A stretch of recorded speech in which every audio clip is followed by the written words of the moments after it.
بطنانعيخا من عركيخا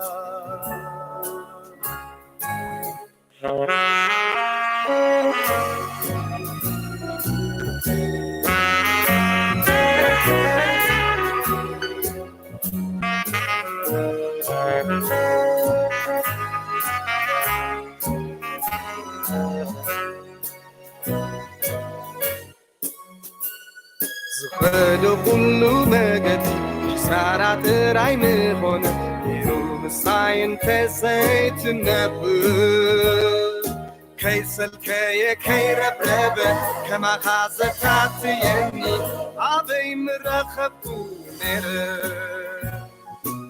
السخاقن منفس قدوس نهوتي بالي كيا فدهي خالي خيا كاب كنتو تخام دحينا مرحكا أقويت كيا يخا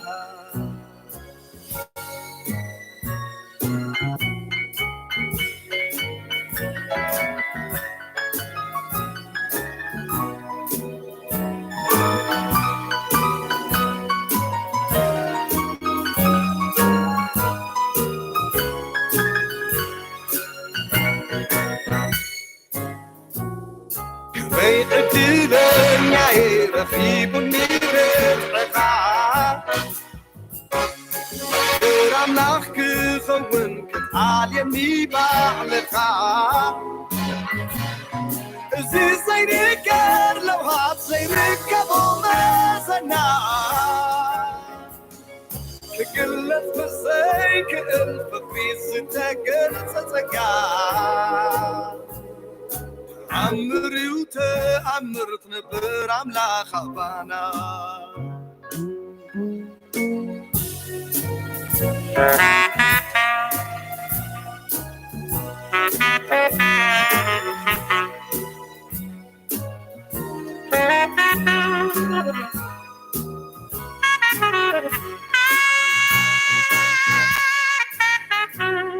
اسمعيكي مو كي كنت كافي خمس ساعات عمفتي كي تفقني أخبروا زتنك خلي أهلن عيد الدهايو كما خاكو فتهم يلن منفس قدوس عرق لبي كله تفلت تري يلي كاسنا خير كاني حسب كامري خمس كتكو نقراتي تفتيحو فتاوي منفس قدوس نعقلي إيخا نعرفي إيخا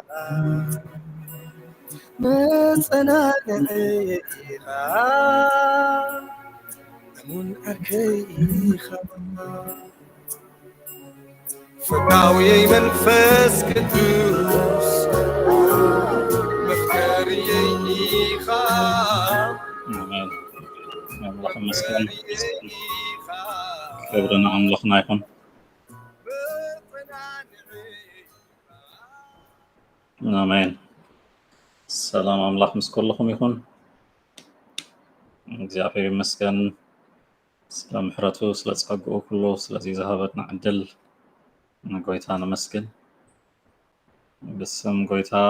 እንኳን ሐመጽሁም ናይ ሎሚ መደብና ጎይታ በኢየሱስ ስም ጅምር ጸጋ አምላክ መንፈስ አምላክ ሎሚውን አብዘዳለውና ማዕዲ ክንካፈልና እግዚአብሔር ይመስገን ክብርና አምላክና ይሁን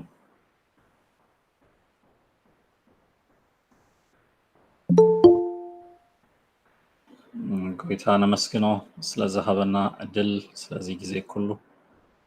ክብርና አምላክና ይሁን ጊዜና መደብና መንፈስ አምላክ ሐሊፍና በመሃብ ክንጅምሪና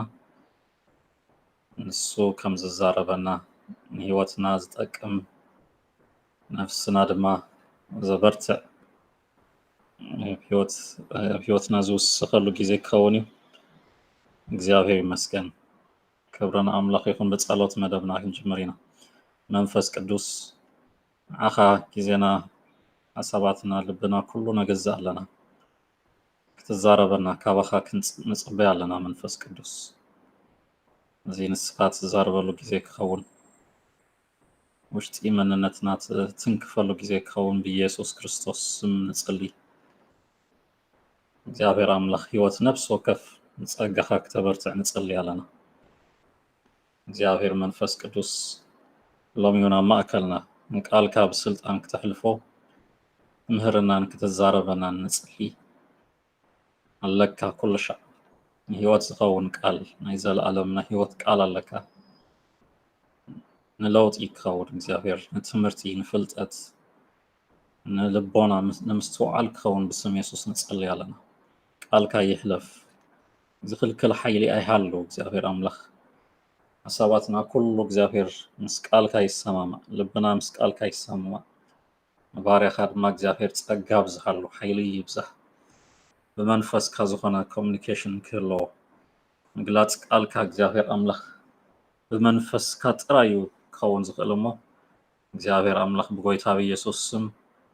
ናይ ቃልካ ሓይልን ስልጣንን ተሰንዮ ብኢየሱስ ስም ንጸልይ ኣለና በብርሃን ቃልካ የገልግል በመንፈስ ቅዱስ ኃይል የገልግል ክብላው ዝግብኦ ኩሉ እግዚአብሔር አምላኽ ክትረድኦ ብስም ኢየሱስ ንጸልይ ኣለና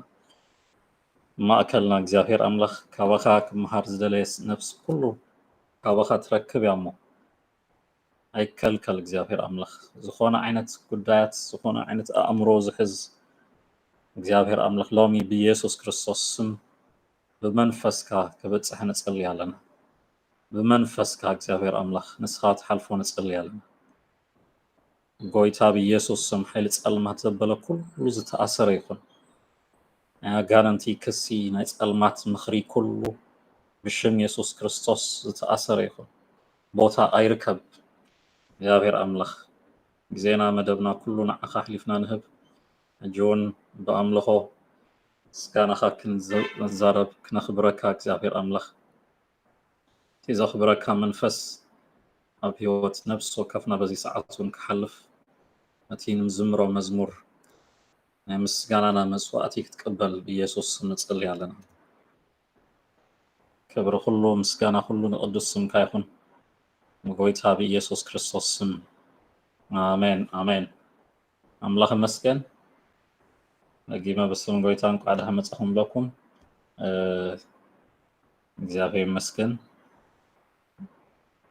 ናይ ሎሚ መደብና ከምቲ ተኸታታሊ ዝጀመርናዮ ኣርእስቲ ብዛዕባ ናይ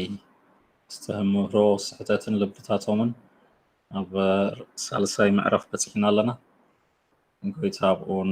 ሎሚ ብቃሉ ገይሩ ክምህረና ክንዛረበና እዩ ቃሉ ኣብ ማእከልና ስለ ዘሎ ንጎይታ ነመስግን ነዚ ዝዛረበና ኣምላኽ ድማ ብኣምልኾ ጌርና ክብሪ ክንህቦ ኢና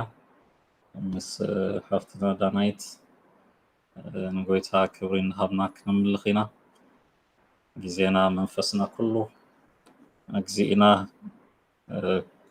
attention እዚ ናይ ኦንላይን ብዙሕ attention ዝወስድ ነገራት ክህሉ ክእል እዩ ግን ጎይታ ከም ዝዛረበና ኣሚንና attentionና ኩሉ ምዚ ቃሉ ንግበር ምስቲ ናይ ኣምልኾ ግዜውን حساباتنا كله تصرفنا كنا ملخينا እግዚአብሔር ይመስገን welcome ዳናይት Thank you, Pastor. እግዚአብሔር ባርኩም ኩልኩም አሜን አሜን ካብ ቃል ኣምላኽ ዘዳግም ምዕራፍ 7 ዘሎ ቃል ኣብ ቁጽሪ 9 እግዚአብሔር ኣምላኽካ ንሱ ኣምላኽ ከም ዝኾነ ንዝፈትውዎን ትእዛዙ ንዝሕልውን ክሳዕ ሽሕ ወለዶ ምሕረት ዝገብር ኪዳን ዝሕሉ እሙን ኣምላኽ ከም ዝኾነ ፍለጥ ይብል ኣብ ልዕሊ ኢሉ ከዓ ንስኻስ ንእግዚአብሔር ኣምላኽካ ቅዱስ ህዝቢ ኢኻ እሞ እግዚአብሔር ኣምላኽካ ካብ ኩሎም ኣብ ልዕሊ ገጽ ምድሪ ዘለዉ ህዝብታት ፈልዩ ህዝቡ ትኮኑ ሓርየካ እግዚአብሔር ስለ ዝፈተወኩም ዝሓረየኩምን ካብ ኩሎም ካልኦት ህዝብታት ስለ ዝበዛሕኩም ኣይኮነን ካብ ኩሎም ህዝብታት እኳ ንስኻትኩም ትውሕዱ እግዚኣብሔር ስለ ዝፈትወኩም ነቲ ነቦታት ዝመሓለሎም ማሕላ ስለ ዝሓለወን እግዚኣብሔር ብሓያል ኢድ ኣውፂኡኩም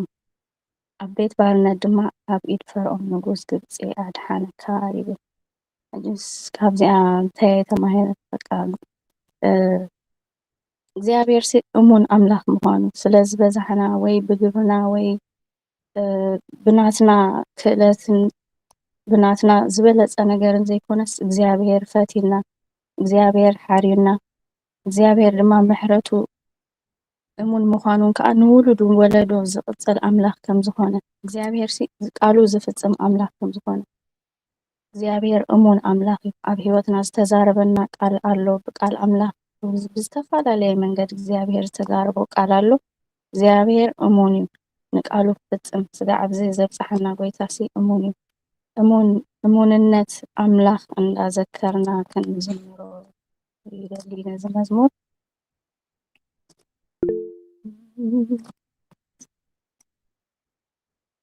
እቲ ኣብ መጽሓፍ ቅዱስ ጽናዕ ትባዕ ኣይትፍራሕ ኣነ ምስታኻ እየ ዝብል ኣምላኽ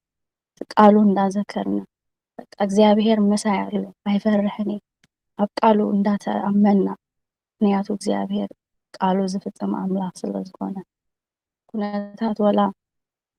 ዘይጠዓመ እንተመሰለስ እግዚኣብሔር ግን እሙን ምዃኑ ንውሉድ ወለዶ ዝነብር ካባና እውን ሓሊፉ ሃሌሉያ ጽንዒ ትብዒ ጓለይ ኣይትፍርሂ ምስ በልካኒ ጽንዒ ተቢዔ ኣብ ቃልካ ጎይታ ተኣማሚነ ጽንዒ ትብዒ ኣለኹ ምሳኺ ምስ በልካኒ ጽንዔ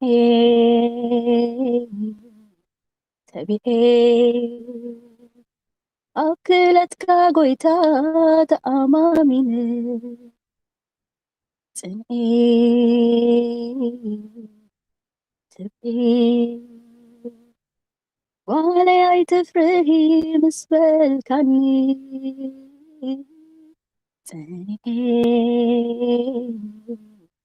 ተቢዔ ኣብ ቃልካ ጎይታ ተኣማሚነ ጽንዒ ትብዒ ኣለኹ ምሳኺ ምስ በልካኒ ጽንዔ ተቢዔ ኣብ ክእለትካ ጎይታ ተኣማሚነ ይኣምነካ ይኣምነካ ይኣምነካ ይኣምነካ እሙን እንዲኻ ትእመን ኢኻ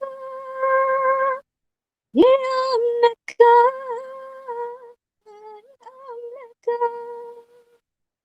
ይኣምነካ ይኣምነካ ይኣምነካ ከም ቃልካ ኢኻ ይኣምነካ ይኣምነካ ይኣምነካ ይጠልምን ኢኻ ይኣምነካ ይኣምነካ ይኣምነካ ይኣምነካ እሙን እንዲኻ ትእመን ኢኻ ይኣምነካ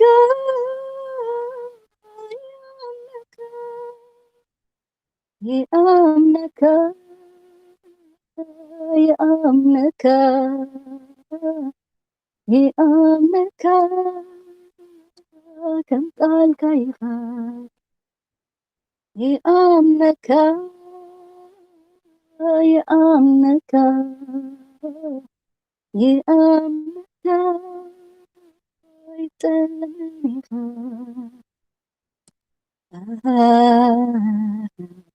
تخبيت كزي تتصبي بوان تناي مكرا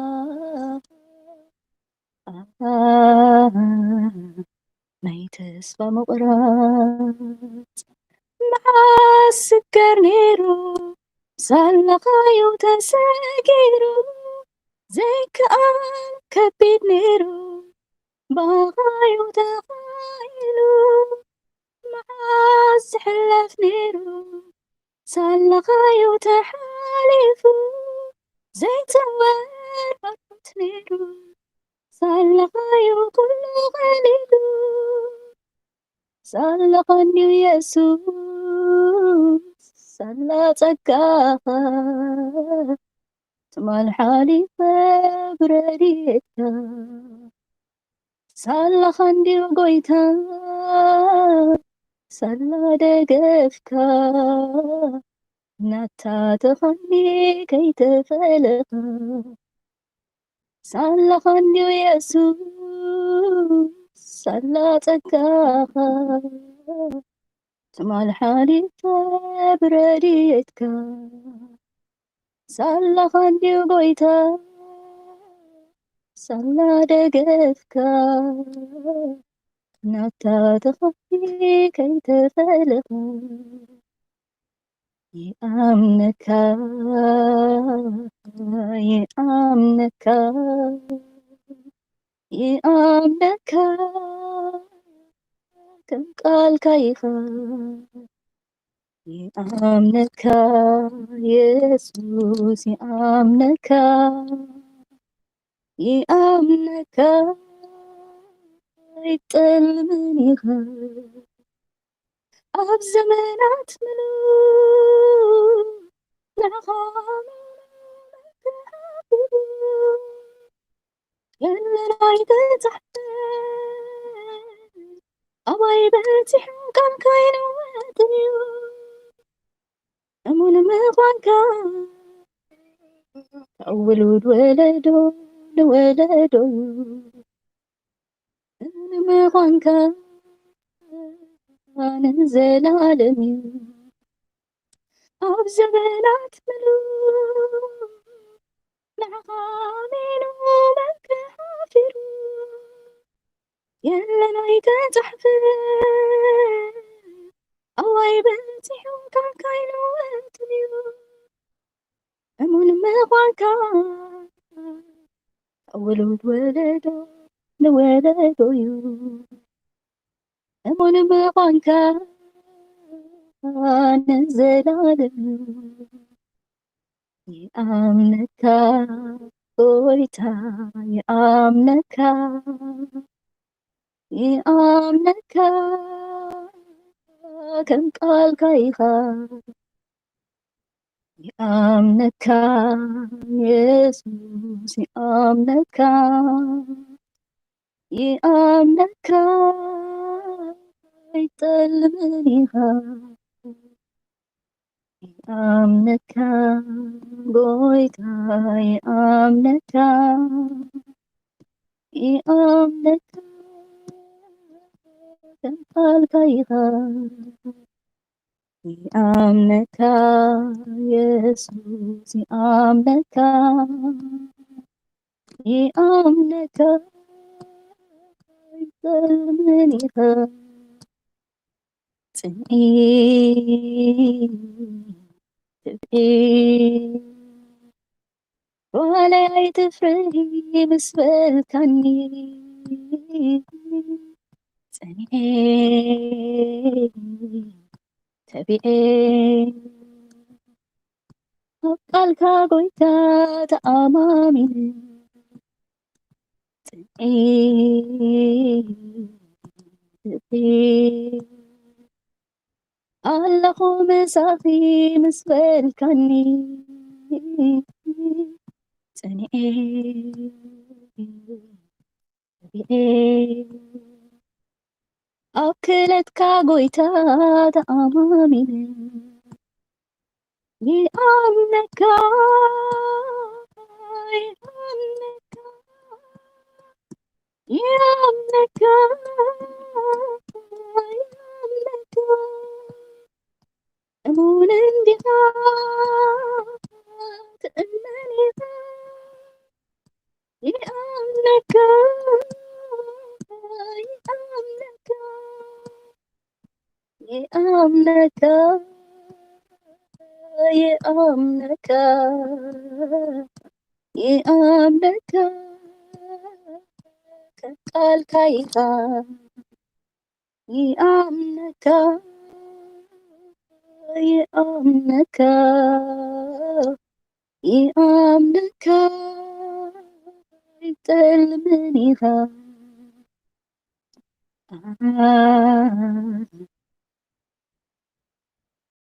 فبيت كزي تصبي بوان تناي مكرا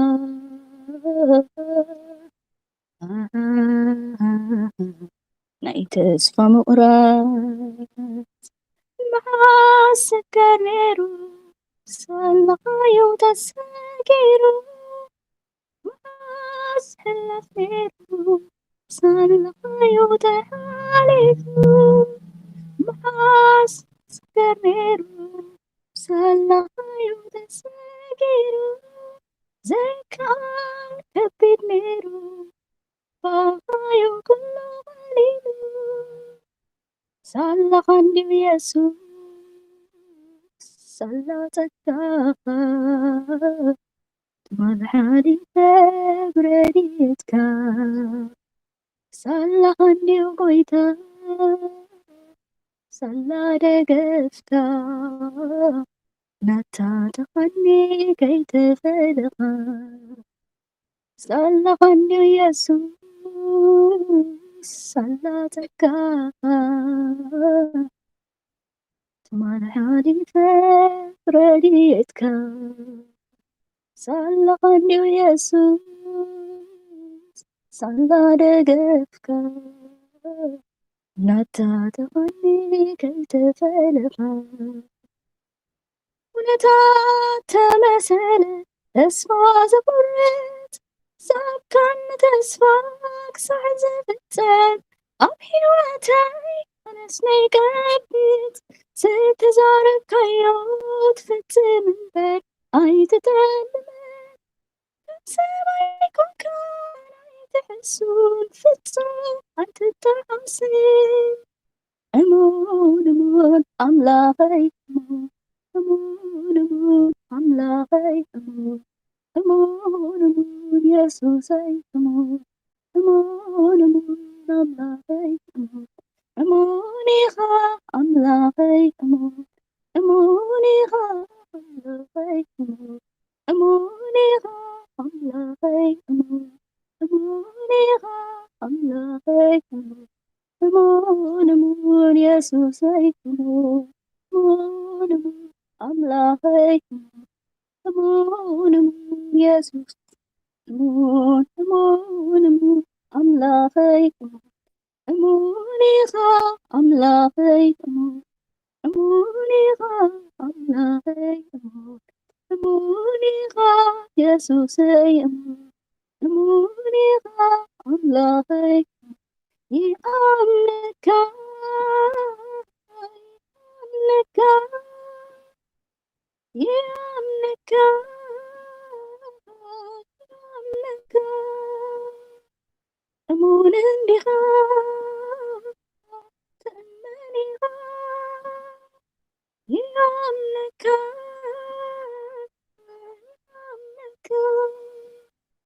يأمنك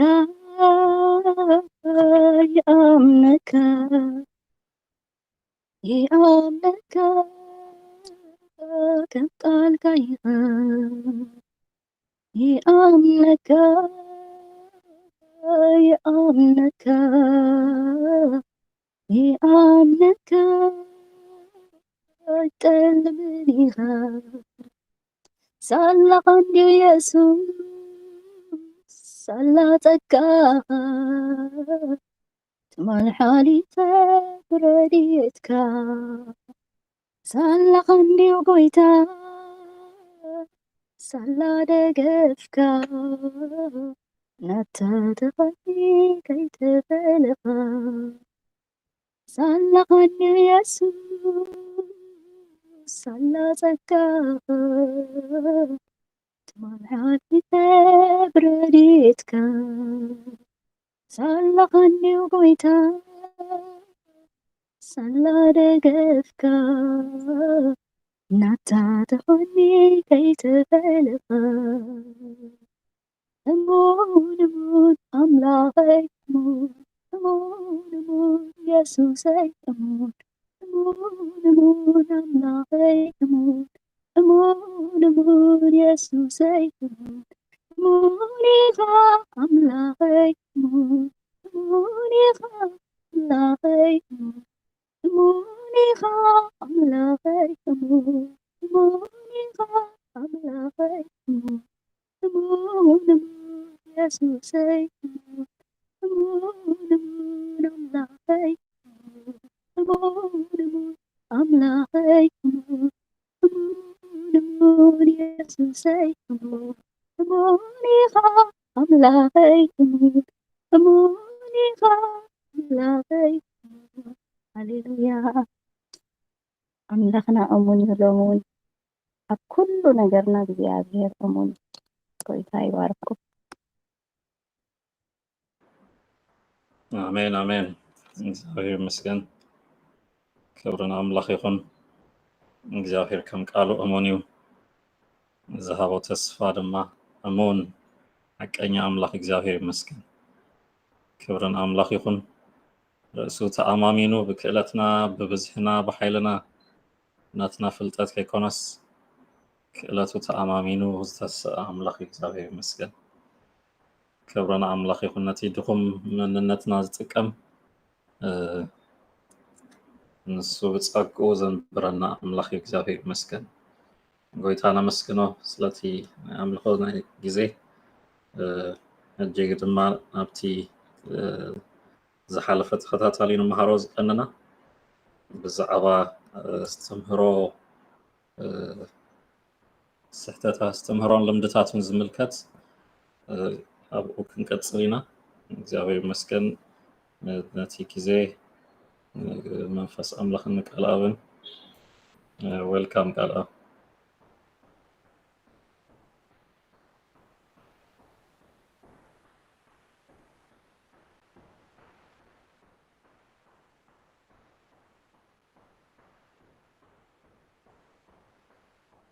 ኦዲዮ ድምፂ የለን ቃልኣብ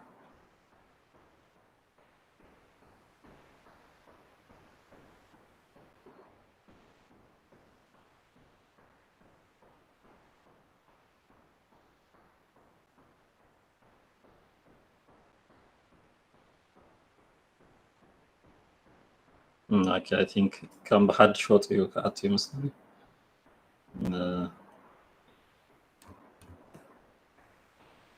Okay.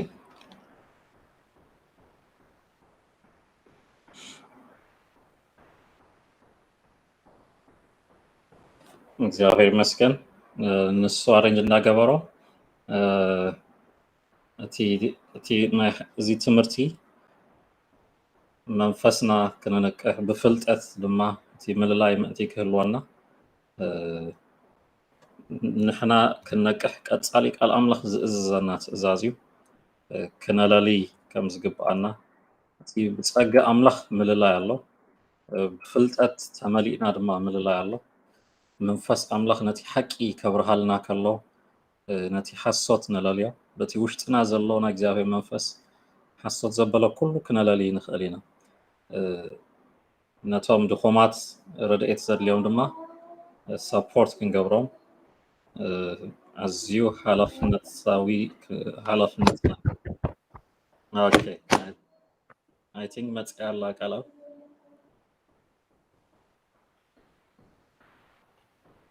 አሜን ፓስተር ቀጽል ወዳየት يا تا نمهارو زلنا تي علامو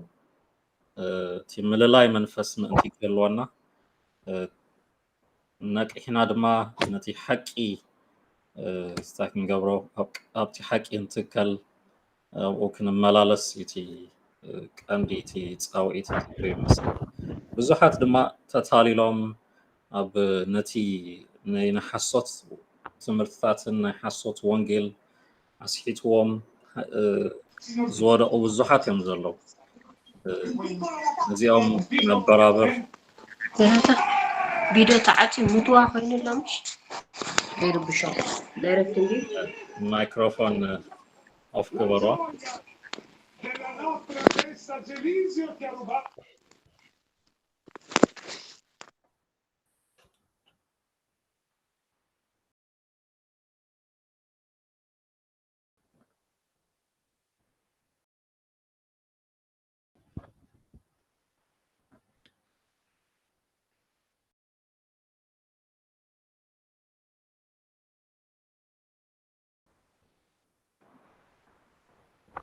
اللهم مسكن I think we can continue كابزي عرّي bless you يسمع له دمصي مش yeah صباله اوكي ጎይታ ኢየሱስ ይባረካ ፓስተር ኩላኻትኩም አምላኽ ይባረኩም ዳናይት አምላኽ ይባረኪ አምላኽ እሙኒዩ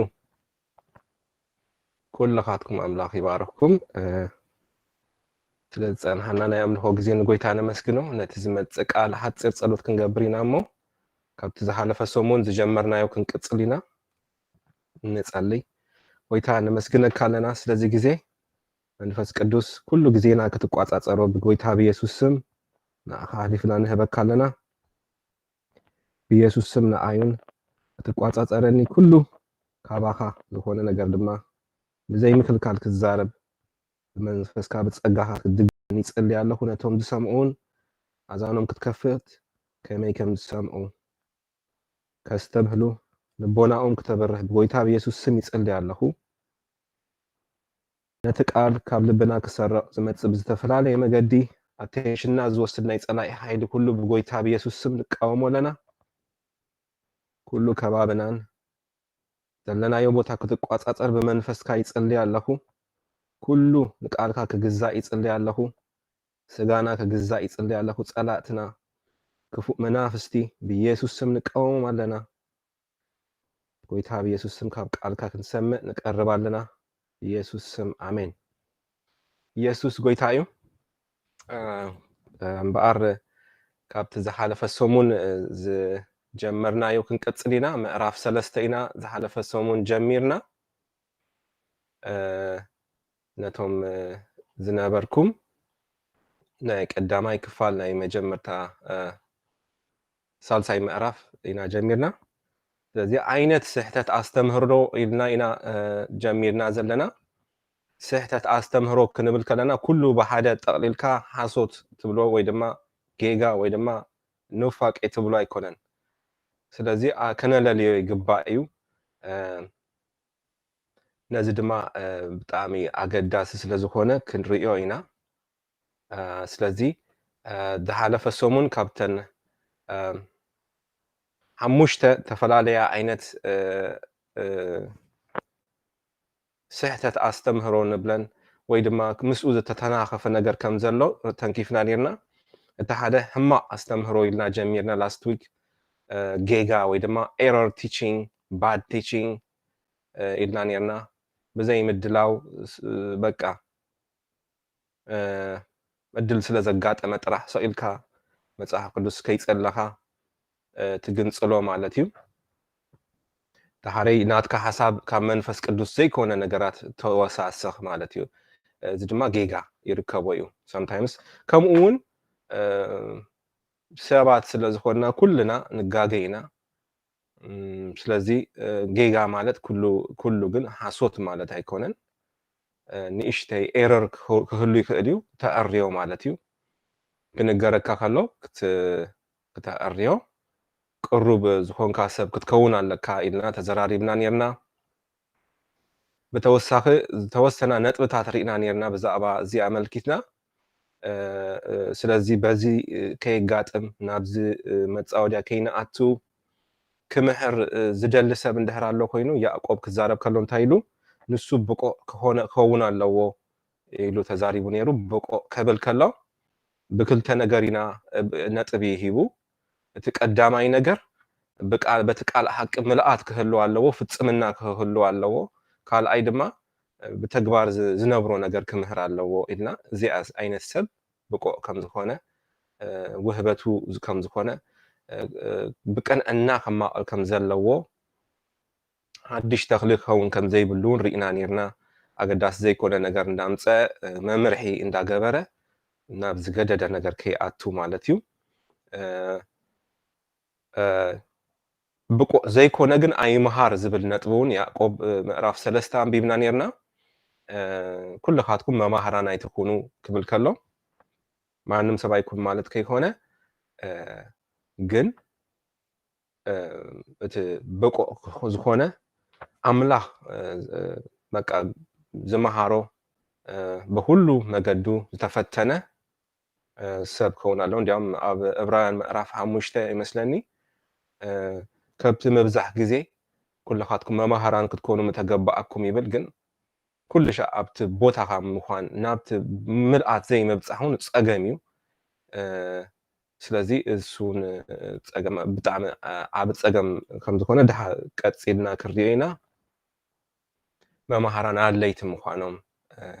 ብቁዓት ዝኾኑ ኣገዳሲ ምኳኑ ርኢና ነርና። ካልእ ድማ ንርእስኻን ንትምህርትኻን ምጥንቃቕ ዝብል ነጥቢ ንጢሞቴዎስ ካብቲ ዝነገሩ ንርእስኻን ንትምህርትኻን ተጠንቀቕ በዚ ነገር ድማ እዚ ፅናዕ ኢሉ እዚ እንተገበርካስ ንርእስኻን ነቶም ዝሰምዑኻን ክትህድሕን ኢኻ ዝብል ነጥቢ ረኺብና ነርና። ካልእ ድማ ቃል ኣምላኽ ንተግሳፅን ንመቅናዕ ብቃል ኣምላኽ ቅሩባት ክንከውን ከም ዘለና ሜንቶራብል ክንከውን ከም ዘለና እቲ ብቅንዕና ዘማቐል ሰብ በቃ ክምህር ከሎ ኣነ ወዲ ኤ ዝምህረኩም ዘለኹ ምልኣት ኣለኒ ኢሉ ኣይኮነን ኣቀራርብኡ ከውን ዘለዎ። እሱን ክጋጋ ከም ዝኽእል ክእረም ከም ዝኽእል ካብ ማንም ከም ዘይበልፅ ክፈልጥ ከም ዘለዎ ትሕቲ ቃል ኣምላኽ ዝተገዝአ ከውን ሜንቶራብል ከውን ኣለዎ። እንዲያውም ዝምህር ኩሉ ሻዕ ሜንቶር የድልዮ እዩ። ጢሞቴዎስ ጳውሎስ ንጢሞቴዎስ ንቲቶስ ሜንቶር ክገብሮም ከሎ ኢና ንርኢ። በቲ ዝገብርዎ ነገራት ኩሉ ድማ ከእጠቆም ከሎ ኢና ንርኢ። ስለዚ ሓቀኛ ፀጋ ዘለዎ ሰብ ንካልኦት ትሕቲኡ ሜንቶር ክገብር ኣለዎ። ባዕሉ ድማ ሜንቶር ዝግበር ዓይነት ከውን ኣለዎ። ሜንቶር ዘይግበር ጎይታ ጥራሕ እዩ፣ መንፈስ ቅዱስ ጥራሕ እዩ። ስለዚ ኩልና ንመንፈስ ቅዱስ ንግዛኣሉ ሓደ መገዲ እንታይ እዩ? ሜንቶራብል ክንከውን። ሜንቶራብል ክብል ከለኹ ንኣና ጋይድ ዝገብሩና ሰባት ክህሉ ዝምህር ሰብ እንድሕር ኮይኑ በቃ ኣነ ክምህር ከለኹ ወዲኤ ዝምህር ዘለኹ ዓይነት ኣቀራርባ ክህልዎ የብሉን። እንዲያውም ያዕቆብ ዝሓለፈ ግዜ ክነንብብ ከለና ኣነ እውን ንባዕለይ ክጋገይ ክእለ ዓይነት ዘረባ እዩ ኣቕሪቡ። ስለዚ ብቃል ኣምላኽ ኣብ ካልኣይ ጢሞቴዎስ ዘንበብና እያ በቃ መንፈስ ኣምላኽ ዝነፈሶ ዘበለ ፅሑፋት ኩሉ ንተግሳፅ ንመቅናዕ ከም ዝጠቅም ርኢና ነርና። ስለዚ ሜንቶራብል ዝብል ኣብ ነጥቢኡ ብፍላይ ድማ ኣብ ናትና ማሕበረሰብ መብዛሕትኡ ግዜ ሜንቶራብል ዝኾነ ኣቲቲዩድ ኣይትርእን ኢኻ። ግን እዚ ኣገዳሲ ነጥቢ እዩ። ሜንቶር ዘይብሉ ሰብ መንፈስ ቅዱስ ክእዘዝ ኣፀጋሚ ሰብ እዩ ዝኸውን። ስለዚ ሜንቶር ክህልወና ኣገዳሲ እዩ። ስለዚ ኣብ ትሕቲ ጌጋ ወይ ኤረር ዝብል ነዚ ነጥብታት ርኢና ነርና። ስለዚ ጌጋ ከምቲ ዝበልናዮ እንድሕር ብግዚኡ ተኣሪሙ ናብ ካልእ ኣይምዕብልን እዩ። ግን ሓደ ሰብ ጌጋ ገይሩ ተዛሪቡ ከሎ ጌጋ ሓሳብ ኣምፂኡ ከሎ ክእረም እንታኣሽሙ ፈቃደኛ እንድሕር ዘይኮነ እዚ ሰብ እዚ ናብ ካልእ ይከይድ ኣሎ ማለት እዩ። ስለዚ ንሱ ድማ ማዓረምታ የድልዮ ማለት እዩ ትገድፎ ነገር የለን ስለዚ ኩላትና ንጋገ ኢና ብዝብል ሓሳብ ክንከውን ኣለና ወይ ድማ ንሓደ ሰብ መጥቃዕቲ ክትገብረሉ ጥራሕ ኢልካ ቁሩብ ምስተ አንቀፈ ብዘረብኡ ኣታክ ትገብሮ ተኮይንካ እውን እዚ እውን ጌጋ ንባዕሉ ጌጋ እዩ ስለዚ ክንጥንቀቕ ኣለና ብፍቕሪ ብጥበብ ክኸውን ኣለዎ ኩሉ ግዜ ስለዚ ንመጥቃዕቲ ንጸላኢ ንምግላጽ ክኸውን የብሉን ንምህናጽ ጥራሕ ክኸውን ከም ዘለዎ ኢና ተዘራሪብና ስለዚ ሎሚ ድማ እተን ዝተረፋ ኣርባዕተ ነጥብታት ከም ኣምላኽ ክንርኢና እቲ ናይ መጀመርታ ኑፋቄ ካልኣይ ነጥቢ ማለት እዩ ኑፋቄ ወይ ድማ ሄረሲ ዝብል እዩ እዚ ሄረሲ ዝብል ናይ እንግሊዝኛ ቃል እዩ ካብ ናይ ግሪክ ቃል ዝመፀ እዩ ካብቲ ናይ ግሪክ ቃል ድማ ክሪኦ ከለና እንታይ ማለት እዩ ኣብ ክልተ ፍልስፍና ወይ ስነ ሓሳብ ርእይቶ ዝረገፀ ሰብ ማለት እዩ ምርጫ ዘይመረፀ ሰብ ማለት እዩ ኣብ ክልተ ምርጫ ዘሎ እዩ ማለት እዩ ስለዚ እዚ ዓይነት ሰብ ኣብ ሓደገኛ ኩነታት ዘሎ ሰብ እዩ መብዛሕትኡ ግዜ በቃ ኑፋቄ ክበሃል ከሎ ብዙሕ ግዜ እውን ካልእ ቤተ እምነታት ክጥቀምሉ ከለው ከም ገለ እንታሽሙ ገይሮም እዮም ዝጥቀምሉ ግን እዚ ሰብ ንክእረም እድል ኣለዎ ፍርቂ ፍርቂ ዘሎ ተጋጊ ይኸውን ይኽእል መብዛሕትኡ ግዜ ድማ ተታሊሉ እዩ ሰብ ከምኡ ዝበፅሕ ካብ ቃል ኣምላኽ ክርኢና ካብ ዮሃንስ ራእይ ምዕራፍ 2 ከምዚ ዓይነት ነጥብታት ብዙሕ ተዘርዚሩ ኢና ንረክብ ስለዚ እዚ ዓይነት ኣስተምህሮ እዚ ዓይነት ኣካይዳ እዚ ዓይነት ልምምድ ክልተ ገጽ ዘለዎ ቅኑዕ ነገር ትረኽበሉ ኢኻ ፍርቁ ድማ ብጣዕሚ ካብ ካልእ ዝመፀ ሓደገኛ ዝኾነ ኣምላኽ ዝጸልኦ ነገር ንረክብ ኢና ስለዚ ኣምላኽ ብጣዕሚ ዝጸልኦ ዓይነት ነገር እዩ ስለዚ ከም መሰረተ እምነት ዝትንክፍ ነገርን እቲ ቃል ሓቅን ብሓንሳብ ክሕዝ ዝፍትን ነገር እዩ መብዛሕትኡ ግዜ ከምዚ ዓይነት ትምህርቲ ዘስተምህሩ ሰባት ናይ ሓሶት ትምህርቲ ጽልዋ ዘለዎም እዮም ዝሓዋውሱ ማለት እዩ ስለዚ ንኣብነት ኣብ ግብረ ሐዋርያት ምዕራፍ 15 እንድሪእና ናብቲ ገላትያ ቦታ ዝነብሩ ሰባት ከባቢ ዘለው ሰባት ሓሰውቲ መማሃራን ከም ዝኸዱ ኢና ንርኢ ማሕዋርያት ዘይለኣኽዎም ሊኢኾምና እዮም ኢሎም ኣይሁዳውነት ከተኣታትው ኣብቲ ቃል ሓቂ ኣብቲ ጸጋ ምድሃን ብጸጋ ብክርስቶስ ዝብል ብምእማን ብዝብል ነጥቢ ገዲፎም ተወሳኺ ክገብሩሉ ከለው እሞ ከጋጊዎም ከለው ኢና ንርኢ ክሓዋውሱ ኢና ንርኢ እዞም ሰባት ሓሶት መማሃራን እዮም ንምንታይ እዮም ሓሶት እንብሎም ሓሶት ስለተዛረቡ እዮም ሓሶቶም ኣምፅኦም እዮም እቶም ዝሰምዑ ሰባት ግና ክልተ ነገር እዮም ዝሕዙ ዘለው ጸጋ እቲ ጸጋ ቃል ሒዞም ኣለው ዝተሓዋወሰ ነገር ሒዞም ኣለው ስለዚ ንኣቶም ኑፋቄ ኮይኑዎም ኣሎ ክልተ ሓሳብ ኮይኖም ረጊፆም ኣለው ማለት እዩ ስለዚ ሓደገኛ ነገር ውሽጢ ይኣትውለው ማለት እዩ ስለዚ እዞም ሰባት ከምዚ ስለዝሓዙ ከተወግዶም ኣለካ ገለ ከይኮነ ክትሓቶም ኣለካ መጀመርታ ክትምርምር ክትፍትሾም ኣለካ እዚ ዝሓዝኩሞ ከመይ እዩ ምስቲ ቃል ኣምላኽ ከተነጻጽርዎ ከለኹም ኢልካ ክትዘራርቦም ኣለካ ድሕሪኡ መርገፂኦም ይፈልዩ ማለት እዩ ካብ ክልቲኡ ሓዲኡ ይረግፁ ማለት እዩ ምስ ፈለዩ ሽዑ ስጉምቲ ትወስድ ማለት እዩ ስለዚ ኑፋቄ ዝሓዘ ሰብ ኣብ መርገፅ ኣይረገፀን ዋባ ሓሶት ኣትዩ ኣይኣተወን ወይ ኣብ ሓቂ ረጊፁ ኣብ ሓቂ ኣይረገፀን ኣብ ክልተ ስነ ሓሳብ ዘሎ እዩ ስለዚ ኣብዚ ግብረ ሐዋርያት ምዕራፍ 15 ንረኽቦ እንታይ እዩ እንድሕሪልና በዚ ጉዳይ ድማ እዚ ኣብ ክትዕ ከም ዝኾነ ባርናባስን ጳውሎስን ምስቶም ኩሎም ኣብኡ ዝነበሩ ኣብ ክትዕ ከም ዝገበሩ ኢና ንረክብ ድሓረይ እዚ ነገር እዚ ብጣዕሚ ብርቱዕ ባእሲ ይብሎ ምስ በርትዐ ክትዕ ናብ ኢየሩሳሌም ከም ተወስደ ኢና ንርኢ ናብ ኢየሩሳሌም ድማ ጉባኤ ምስ ተፀወዐ እታ ናይ መጀመርታ መግለፂ እምነት ብኡ እዩ መሰረት ወፅዩ ናይ ሓዋራት መግለፂ እምነት ዝበሃል ማለት እዩ ንሳቶም ነዚ ነገር ተዘራሪቦም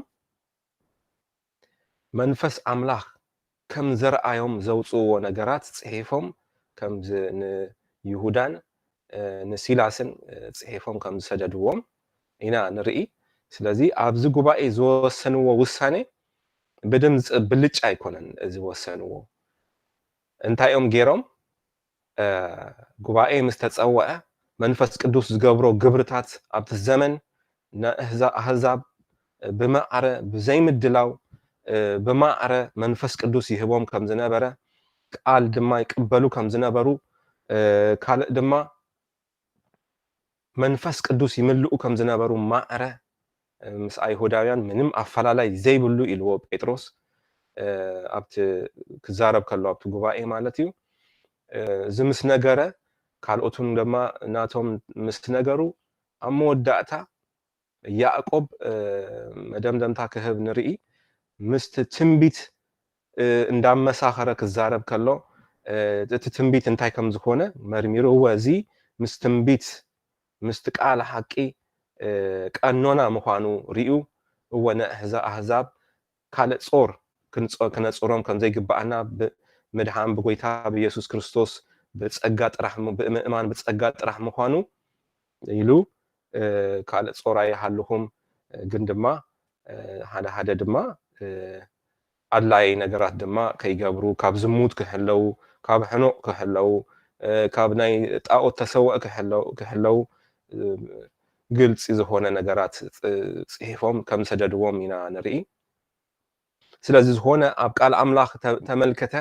ንዘራረቦ ነገራት ኩሉ ብድምፂ ብልጫ ኣይከይድን እዩ ብድምፂ ብልጫ ከይኮነ ብምግላጽ መንፈስ ቅዱስ ብዝገለጾ እዩ ዝብል ኣብዚ ያዕቆብ ክዛረብ ከሎ መንፈስ ቅዱስ ከም ዘርአየና ከም ዝገለጸልና እንዳበለ እዩ ዝዛረብ እቲ ትንቢቱን ከም ዝብሎ ይብል ካልእ ድማ እቲ ህልው ኩነታት ድማ ሰለስተ ነገር ኣመሳኺሮም እዮም ዝኸዱ ዘለዉ እምበር ከምዚ ብጎደሎ ቁፅሪ ኢድካ ዊጥ ኣቢልካ ተኣሽሙ ትገብሮ ነገር ኣይኮነን ስለዚ እንዲያውም እዚ ዓይነት ኣካይዳ ንሄረሲ ወይ ድማ ንተሓዋወሰ ነገር ክትገብር ይጥዕም እዩ ስለዚ እዚ መንፈሳውነት ዘይብሉ ነገር እዩ ብኢድ ብድምፂ ብልጫ ብመንፈስ ቅዱስ ጥራሕ እዩ ዝኸውን ስለዚ እዚ ኩሉ ክነ ኣብ ግምት ክነእትዎ ኣለና ስለዚ እዚ እዩ ካልእ ባህርያት ኑፋቄ ባህሪ ናይ ባህሪ ኑፋቄ እንድሕሪና መለለዮ ባህርያት እንድሕሪና እንታይ ኢና ንረክብ መለለዮ ባህርያቱ ክልተ ነገር ዝረገፀ እዩ ከምቲ ዝበልናዮ ፍርቂ በዚ ዝረገፀ እዩ ናይ ምእማን ናይ እምነት ነገር ኣለዎ ጥዑይ ነገር ኣለዎ ሕማቅ ነገር ድማ ኣለዎ ስለዚ ክልተ ነገር ኣለዎ ብተወሳኺ ኑፋቄ ዝሓዘ ኣማኒ ኣብ ኪዳን ኣምላኽ የመንዝር ኣሎ ማለት እዩ ሓደገኛ ነገር እዩ ስለዚ ኣብ ሓዳር ንኣብነት ኪዳን ሰብኣይን ሰበይትን ተኣታትዮም ብሓንሳብ ይነብሩ ሓደ ኪዳን ኣሎ ስለዚ ካብ ክልቲኦም ሓደ ናብ ካልእ ይምንዝር እንድሕር ኣሎ ኮይኑ ኪዳን እዩ ተሸሙ ዝበል ዘሎ ነቲ ኪዳን እዩ ዘፍርስ ዘሎ ስለዚ ኑፋቄ ዝሓዘ ሰብ ኣብ ክልተ ዝረገፀ ኪዳን ኣምላኽ የመንዝር ከም ዘሎ ቃል ኣምላኽ ክሪኢና ካልእ ድማ እንታይ ይገብር ኣሎ ኣብ ደገ ከይኮነ ድማ እዞም ሰባት እንታይ እዮም ዝገብሩ ዝትንስኡ ካበዮም ካብ ማእከልና እዮም ዝትንስኡ ኑፋቄ ትምህርቲ ዝሓዘ ሰብ ካብ ደጋ ይመፀካን እዩ ወይ ባዕልኻ ከይተጠንቀቕካ ዝመፀካ ነገር እዩ ወይ ድማ ሓሶት ትምህርቲ ተጋሊፅካ ትኾኖ ነገር እዩ ከይተረዳእካ ማለት እዩ ዘታልል ስለ ዝኾነ ሓሶት ትምህርቲ ሓደገኛ ፅቡቅ ይመስል ሒዙካ ዝኸይድ ነገር ስለ ዝኾነ ከይተረዳእካ ማለት እዩ ከምዚ ዓይነት ባህርያት ኣለዎ ስለዚ ኣስተምህሮ ሓሶት ጽልዋ ዝመጽእ ነገር እዩ እዚኣቶም ሰባት ድማ መብዛሕትኡ ግዜ ኣፍ ደገን መማሃራን ሓሶት ይህቡ እዮም ንፋቄ ዘለዎም ሰባት ኣብ መሪሕነት እንድሕር ኣለዉ ኮይኖም ኣዝዮም ነዞም ሓሶት መማሃራን ኣፍ ደገ ቁሩባት እዮም ስለዚ ሓደገኛ ነገር እዩ ብሕልፊያ መሪሕነት ዘለዎ ሰብ ከምዚ ዓይነት ነገር ክርከቦ የብሉን እንድሕር ተግሳጽ ድማ ዘይቅበል ከተኮይኑ እዚ ዓይነት ሰብ ባዕሉ ናብ እንታይ ሽሙ ማዕቢሉሎ ማለት እዩ ናብ ሓሶት ኣስተምህሮ ማዕቢሉሎ ነቲ መርገፂኡ ኣፍሊጡ ማለት እዩ እንድሕር ንስሓ ኣይ ምለስን እንድሕር ኢሉ መርገፂኡ ተዛሪቡ ማለት እዩ ሓዲኡ ገይሩ ማለት እዩ ኪዳን ኣፍሪሱ ማለት እዩ ምንዛር ጥራሕ ከይኮነ ኣፍሪስዎ ኣሎ ማለት እዩ ስለዚ ኣብ ግብረ ሐዋርያት ምዕራፍ 2 ነዚ ነጥቢ ክንሪኢና ጎይታና ኢየሱስ ክርስቶስ ክዛረብ ከሎ ኣብ ግብረ ኣብ ራእይ ምዕራፍ 2 እንታይና ንርኢ ናብ ማሕበር ጴርጋሞስ ዝጽሓፎ ማለት እዩ እቲ ክልተ ዝዓፉ በሊሕ ሰይፊ ዝሓዘ ከምዚ ይብል ኣሎ ኣበይ ከም ትነብር ማለት ኣብቲ ናይ ሰይጣን ዝፋን ዘለዎ ምዃኑ እፈልጥ ኣለኹ እሞ ንሰማይ ኣጽኒዕካ ሒዝካዮ ኣለኻ ኣብቲ ሰይጣን ዝነብረሉ ንኣንጢጳስ እቲ እሙን ምስክረይ ኣብ ማእከልኩም ብዝቐተልዎ መዓልትታት እኳ ንእምነተይ ኣይሓደግካያን ነቲ ኣብ ቅድሚ ደቂ እስራኤል ንመንሳተቲ ንምግባር ንጣኦል ተሰውዐ ክበልዑን ክምንዝሩን ንባላቅ ዝመሃሮ ምህሮ በላዓም ዝሓዙ ስለ ዘለውካ ግና ቅሩብ ነገር ረኺበልካ ኣለኹ ከምኡውን በዛ መገዲ እዚኣ ንምህሮ ኒቆላውያን ዝሓዝዎ ኣለውካ ስለዚ ተነሳሕ እንተ ዘይኮነስ ቀልጢፈ ክመፀካ ብሰይፊ ኣፈዮን ክዋግኣካ ይብል ስለዚ ኣብዚ ከም ንሪኦ ንጣዖት ተሓርደ ናይ በላዓም ኣስተምህሮ ዝሓዙ ከም ዘለው ኒቆላውያን ትምህርቲ ዝሓዙ ከም ዘለው ግና እዞም ሰባት እዚኣቶም ተነስሑ ብንስሓ ክምለሱ ከም ዘለዎም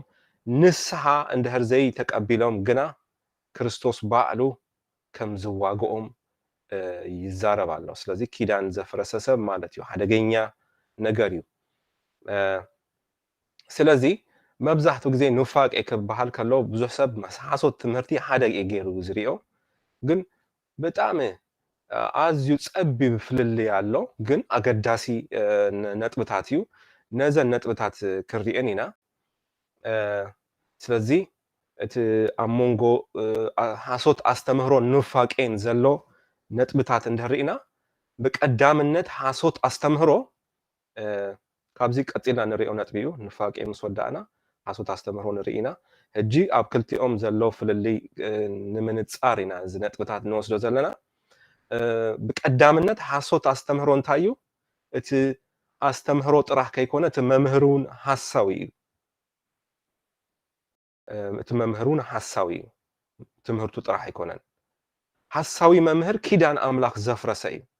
ኣፍሪሱ ወዲኡ ኣሎ ቦትኡ ኣፍሊጡ ኣሎ ኑፋቄ ዝሓዘ ግና ኣብ ኪዳን ኣምላኽ ይምንዝር ከም ዝኾነ እንዲያም ኣብ ሓንቲ ቦታ ከም በበልኩሜ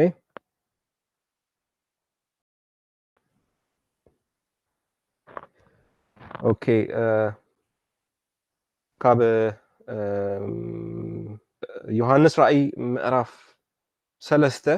ቁፅሪ 14 ዘሎ ከንብበልኩሜ ናብ መልኣኽ ማሕበር ሎዶቅያ ጽሓፍ እቲ ኣሜንን እሙንን ሓቀኛ ምስክር መጀመርታ ፍጥረት ኣምላኽ ከምዚ ይብል ኣሎ ዝሑል ወይስ ሞ ከም ዘይምዃንካ ግብርኻ እፈልጥ ኣለኹ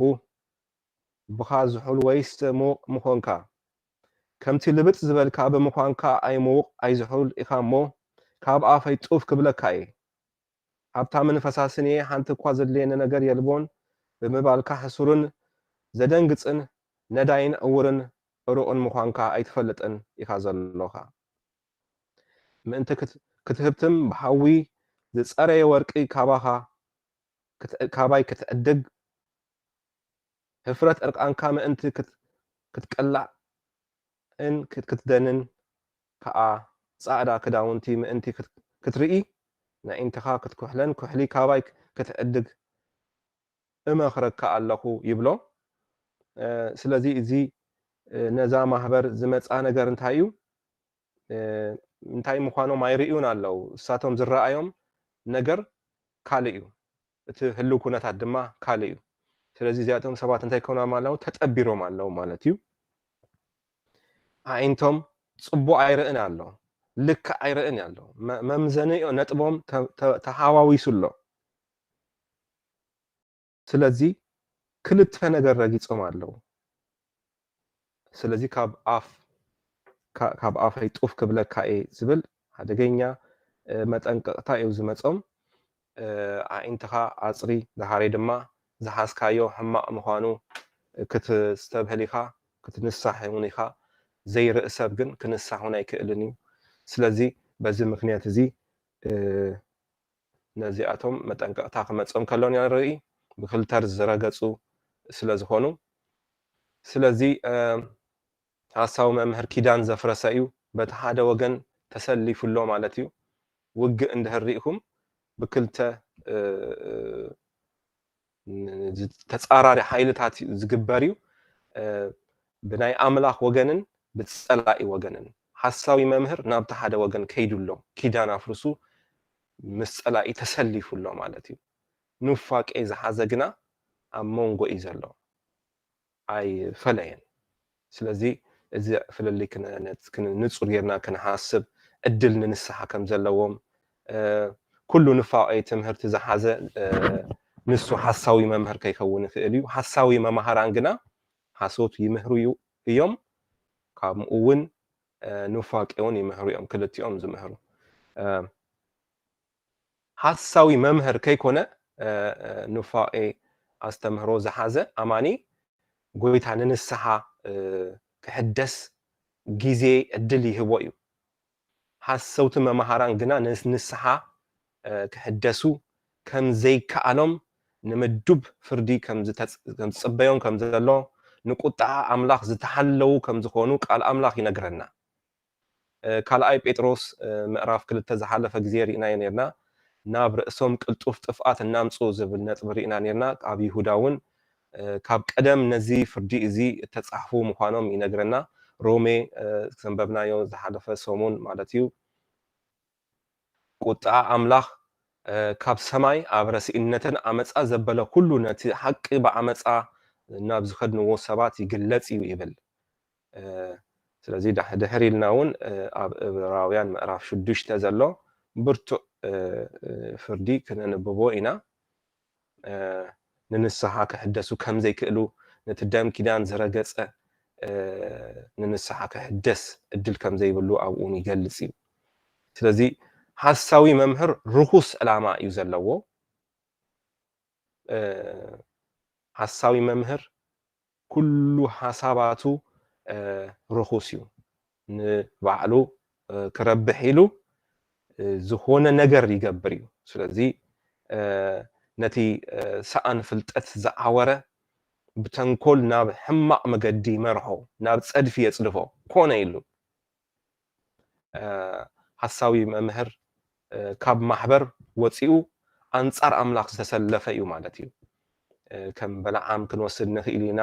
ከም ይሁዳ ኣስቆሮታዊ ክንርኢ ንኽእል ኢና። በለዓም ዝገበሮ ትፈልጡ ኢኹም። ንብዙሕ ሰብ ንመንሳተት ዝገበረ ንብዙሕ ሰብ ክውድኡ ኣምላኽ ቁጣ ኣምላኽ ኣብ ልዕሊኦም ክመፅእ ዝገበረ እዩ፣ ዝመሃረ እዩ። ስለዚ ይሁዳ እውን ዝገበሮ ክሳብ ንክርስቶስ ክሸይጥ ዝበፅሐ ሰብ እዩ። ስለዚ ከምዚ ዓይነት ፀላኢ ኮይኑ ኣምላኽ ምዃኑ ፀላኢ ደጋፊ ፀላኢ ኣምላኽ ከም ምዃኑ ኢና ንርኢ። ጌጋ ኣስተምህሮ ኣፍ ደገ ኑፋቄ እዩ። ጌጋ ኣስተምህሮ ኣፍ ደገ ኑፋቄ ጌጋ ክንብል ከለና ኤረር ማለት እያ። ንእሽተይ እንድሕር ብግዜ ዘይተኣሪማ ኣፍ ደገ ንኑፋቄ ትከፍት እያ፣ ተሓዋወሰት ትኸውን ማለት እያ። ኑፋቄ ድማ ኣፍ ደገ ሓሶት ኣስተምህሮ እዩ እንተር ዘይተኣሪሙ ናብ ዝገደደ ይኸይድ ሂደት ድሓረይ ፍርቂ ድሓረይ ድማ ኣንጻር ኣምላኽ ክሳብ ትበጽሕ ናብ ረሲእነት እንዳገደደ ይኸይድ ዝበሎ ማለት እዩ ዝሓለፈ ሰሙን ዘንበብናዮ ከም ዘይነት ኣካይዳ እዩ ዘለዎ ብተወሳኺ ሓሶት ኣስተምህሮ ሓሶት ዝኾነሉ ቦታ በዩ ኣብቲ ቃል ሓቂ ኣብ ዝንገረሉ ቦታ ተመዚኑ ሓሶት ዝኸውን ስለዚ ኩሉ ሻዕ እዞም ሓሰውቲ መማህራን ኣብ ማእከልና መፂኦም ሓሶት ከም ዝነዝሑ ጸላኢ ከም ዝጥቀመሎም ክትፈልጡ ኣለኩም ኣይ ምናልባት እዩ ዝኸውን እዚ ኣይኮነን ዝብለኩም ዘለኹ ቃል ኣምላኽ እንታይ ይብለና ኣሎ ይብለኩም ኣሎ ስለዚ ነቶም ዝጣራጠሩ ዘስሕት መሊሶም ካብ እምነት ከረሕቁ ዝገብር ኩሉ ሻዕ ጸላኢ ይፍንዎ ምዃኑ ዘይተዳለወ መምህር ነዚ ዝተጋለጸ ምዃኑ ዮሐንስ መልእኽቲ እውን እንድሕሪእኩም ኩሉ ሻዕ እቲ ሓሳዊ ክርስቶስ መንፈስ ኣብ ጉባኤ ቅዱሳን ከም ዝመጽእ ከስሕት ስሕተት ኣስተምህሮ ከም ዝጽዕር ኣፍ ደገ ከም ዝደሊ ኩሉ ሻዕ ክንጥንቀቕ ዘይጥንቀቕ ሰብ ክደሊ ምዃኑ ክነስተብህል ኣለና ስለዚ ቀፂልና ንሪኣ ነጥቢ ሓሶት ኣስተምህሮ ዝብል እዩ ፍልልዩ ምስ ንፋቄ ዝብል ኣይ ሆፕ ንጹር ገይረዮ ኣለኹ ድሓረይ ሕቶ እንድሕር ኣለኩም ክትሓቶ ትኽእሉ ኢኹም ስለዚ ሓሶት ኣስተምህሮ እንታይ ምዃኑ ክርኢና ሓሶት ኣስተምህሮ መበገሲኡ ዲያብሎስ እዩ ፍሉጥ እዩ ስለዚ ዓይንቶም የዕውሮም ይብል ነቶም ዘይኣምኑ ነቶም ኣመንቲ ድማ የስሕቶም ምዃኑ ቃል ኣምላኽ ይነግረና ጽልዋ ሓሶት ኣስተምህሮ ሓሶት ንኣብነት እንድሕሪእና ብቀዳምነት ኣብ ፍቕሪ ኣምላኽ ከይንጸንዕ ኩሉ ዓይነት ማኣንቀፊኦም ዝገብሩልና ይሁዳ ክነግረና ከሎ ኣብ ይሁዳ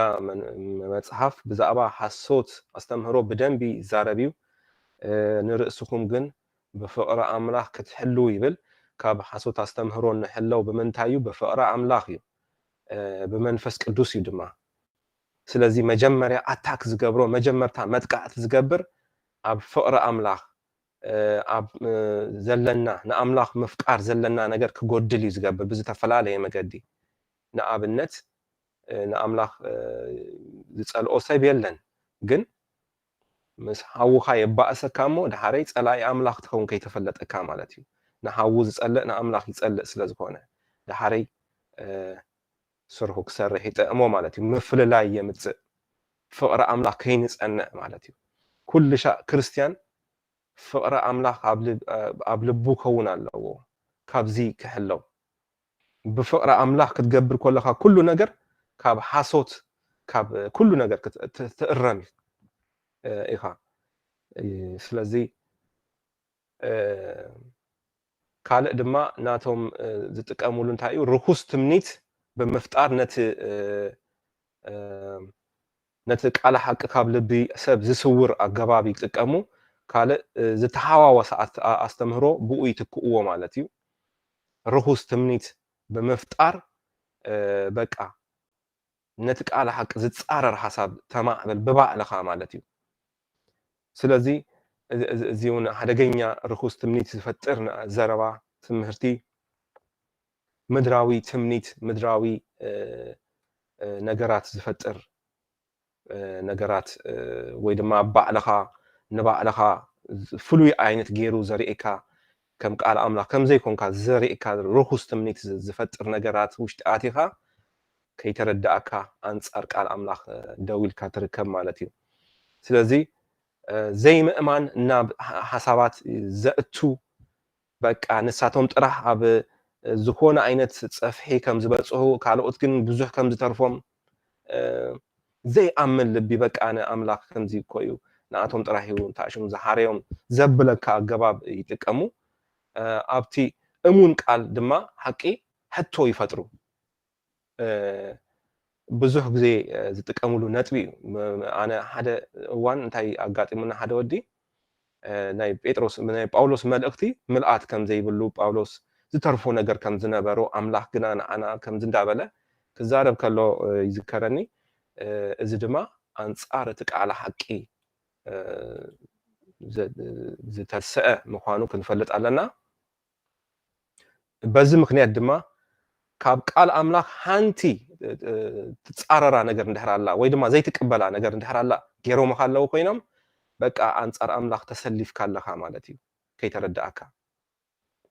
እቲ ቃል ሓቂ እሙን እዩ ምልኣት ኣለዎ እዚ ቃል ኣምላኽ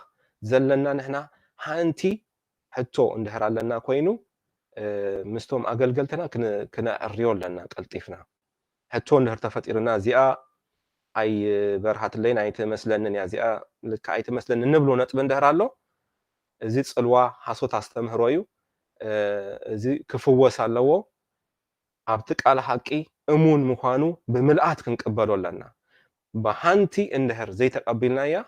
ፀላኢ ኣምላኽ ኮይና ኣለና በታ ነጥቢ እቲኣ መንፈስ ቅዱስ ክጉሂ ይኽእል እዩ ስለዚ ክንጥንቀቕ ኣለና ነቲ ቃል ሓቂ ብምልኣት ክንቅበሎ ኣለና ምሉእ እዩ ምንም ዝጎሎ ነገር የለን ኣይ ዝጎሎ ነገር ኣለዎ ኤረር ኣለዎ ዝበሃል እንዳበሉ ናብ ፀድፊ ኢኻ ተኣቱ ምልኣት ዘለዎ ፁሪ ኣየጋግን ጌጋውን የብሉን ናትና ቃል ኣምላኽ ቀኖና ዝኾነ ብኩሉ ተፈትሹ ልክዕ እዩ እንድሕር ዘይተረዳእና ነገር ኣሎ ኮይኑ እቲ ፀገም ዘሎ ኣባና እዩ ዘሎ እምበር ኣብቲ ቃል ኣይኮነን ስለዚ ንዓና ክነዕሪ ኣለና ስለዚ ኣብቲ ቃል ጥርጥር ዝፈጥረልና ነገር እንድሕር መፅዩ እዚ ፅልዋ ሓሶት ኣስተምህሮ እዩ ስለዚ ሓሶት ኣስተምህሮ ከም ስሙ ሓሶት እዩ ፍርቂ ገለ የብሉን ክህልዎ እዞም መማህራን ሓሶት ግን ንፋቅዮም ክምህሩ ይኽእሉ እዮም ግን ሓሶት ግን ነጥቢ ኣለዎም እዚኣተን ነጥብታት ክርኤን ኢና ኣብ ምዕራፍ 1 ዝረኣናየን 4 ቀንዲ ናይ ሰረተ እምነት ነጥብታት ነዚ ዝትንክፍ ነገር እዮም ዘምፅኡ መጎልበቢ ነጥብታት ክህልዎም ይኽእል እዩ ግን ተጎልቢቦም ድሓሪ ግን ዘምፅእዎ ነጥቢ ነዘን 4 ነጥብታት ዝትንክፍ እዩ እተን 4 ነጥብታት ትዝክሩ ተኮይንኩም ምዕራፍ 1 ዝተምሃርኩም ሰባት ስልጣን ቃል ኣምላኽ መንነት ኣምላኽ መንነት ክርስቶስ ካልእ ድማ መንነት ሰብ ዝብል ዝደሓነ ሰብ ዝብል 4 ነጥብታት ካብዚአን ዝትንክፉ ምዃኖም ኢና ሪእና ሰረተ እምነትን ነዚኡ ዝትንትን ነዘን 4 ነጥብታት እዩ ዝትንትን ኢልና ሪእና ነርና ስለዚ ኣስተምህሮ ሓሶት ኣብ ስልጣን ቃል ኣምላኽ እዩ ዝተንስእ እንታይ ይገብር ኣብቲ ቃል ሓቂ ምውሳኽ ወይ ድማ ምጉዳል ኣብ ራእይ ምዕራፍ 22 ኣምላኽ እንታይ ከም ዝገብሮ ካብዚ ዘጉደለ ካብቲ ትመፅእ ዘላ ከም ዘጉድሎ ግዲኡ ከም ዝጎድል ይዛረብ እዩ ስለዚ ክርስቲያን ኣማኒ ከይድሕን ግዲኡ ክጎድል ኢሉ ኣብቲ ቃል ሓቂ ስልጣን ቃል ኣምላኽ ዝዳፈር ነገራት ውሽጢ የእትዎም ንኣመንቲ ማለት እዩ ስለዚ ካብ ቃል ኣምላኽ ምንካይ ወይ ድማ ምውሳኽ እዚ ባህርያት ናቶም እዩ ስለዚ እዚ ክንጥንቀቕ ኣለና ሓንቲ እንድሕር ኣብ ነኪዩ ወይ ድማ ወሲኹ ሕቶ ክንገብር ኣለና ስለዚ ኣብቲ ቅዱሳት መጽሓፍቲ ዝኾነ ይኹን ካልእ ጽሑፋት ምውሳኽ እዚ ድማ ናቶም ባህሪ እዩ እተን ቀኖና ዝበሃላ ካብዚኣተን ወፃኢ ዝኾነ ሓሳብ ልምምድ ብፍላይ ድማ ኣብቲ ኣነ ካብ ዝገበርክዎ ንላዕሊ ክገብር እዩ እቲ ዝኣምን ብኣይ ዝኣምን ዝብሎ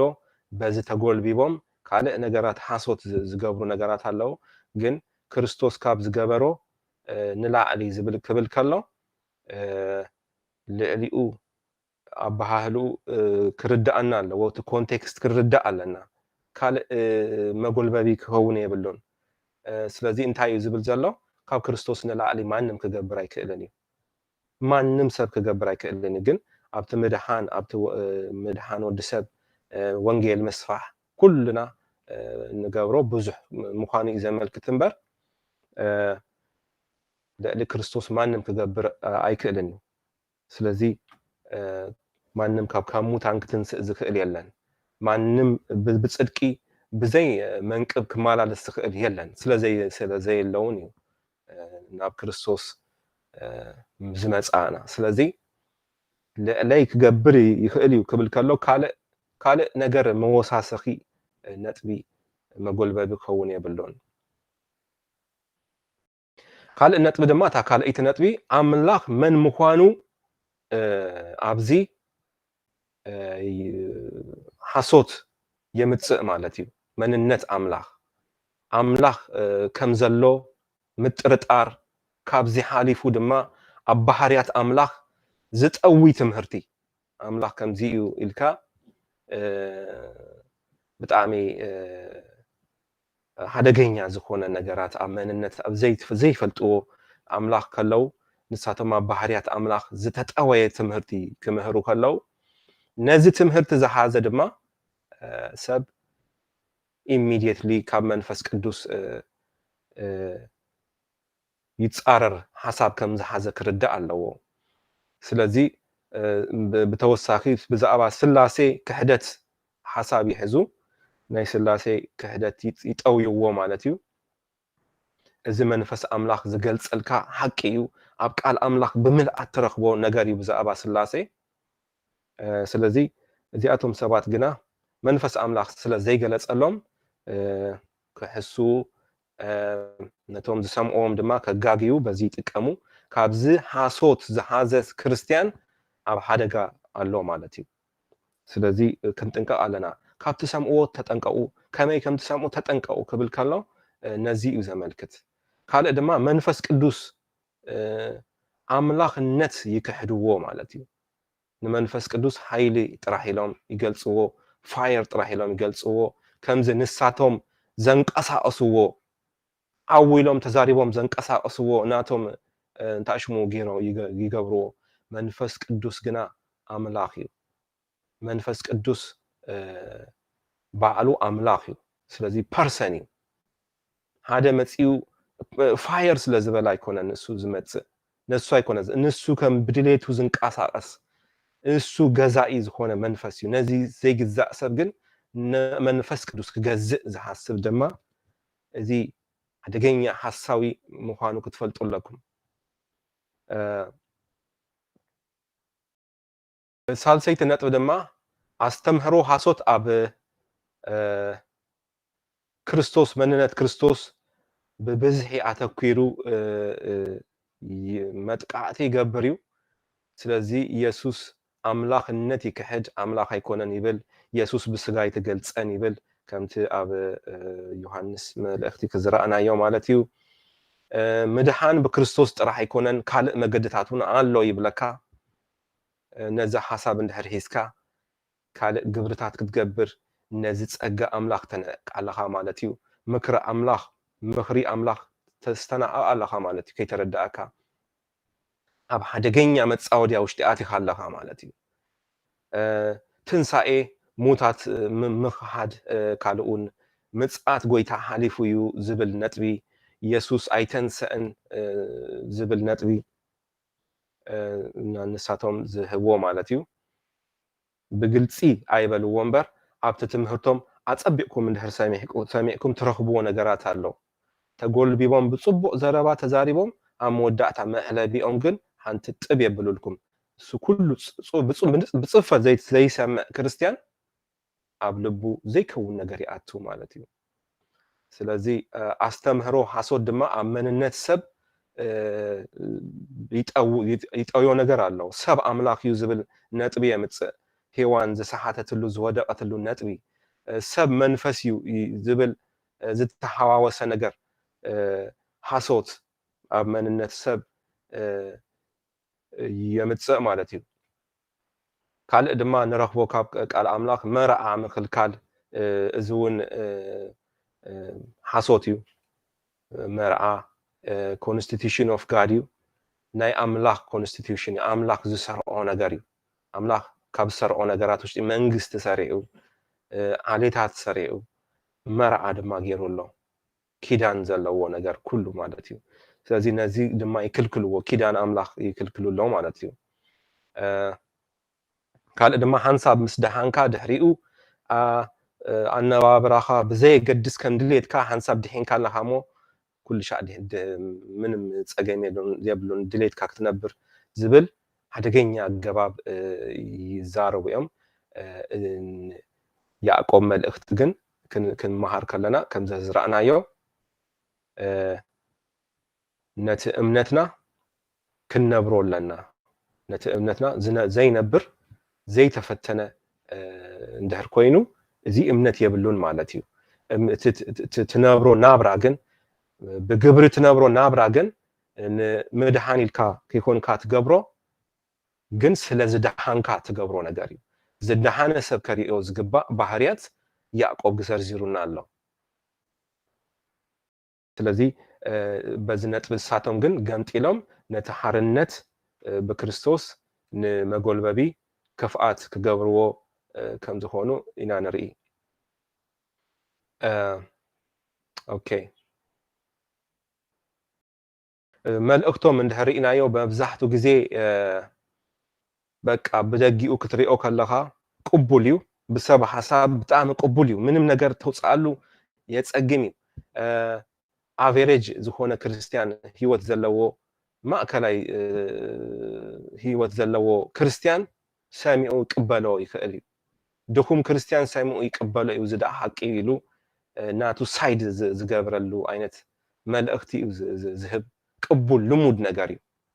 ዘምፅዎ ሓሳብ ግን መወዳእትኡ ጥፍኣት እዩ ስለዚ ንሕና ቅቡል ነገር ኣይኮናን ክንገብር ዘለና ኣብ ማሕበር ኣምላኽ ኢድካ ዊጣቢልካ ተገብሮ ነገር የለን ብምርጫ ተገብሮ ነገር የለን ብሰብ ብልጫት ኣይኮነን ዝኸውን ኩሉ ብመንፈስ ኣምላኽ ጥራሕ እዩ ዝኸውን ካብዚ ክንወፃእ ይንኽእልን ኢና ስለዚ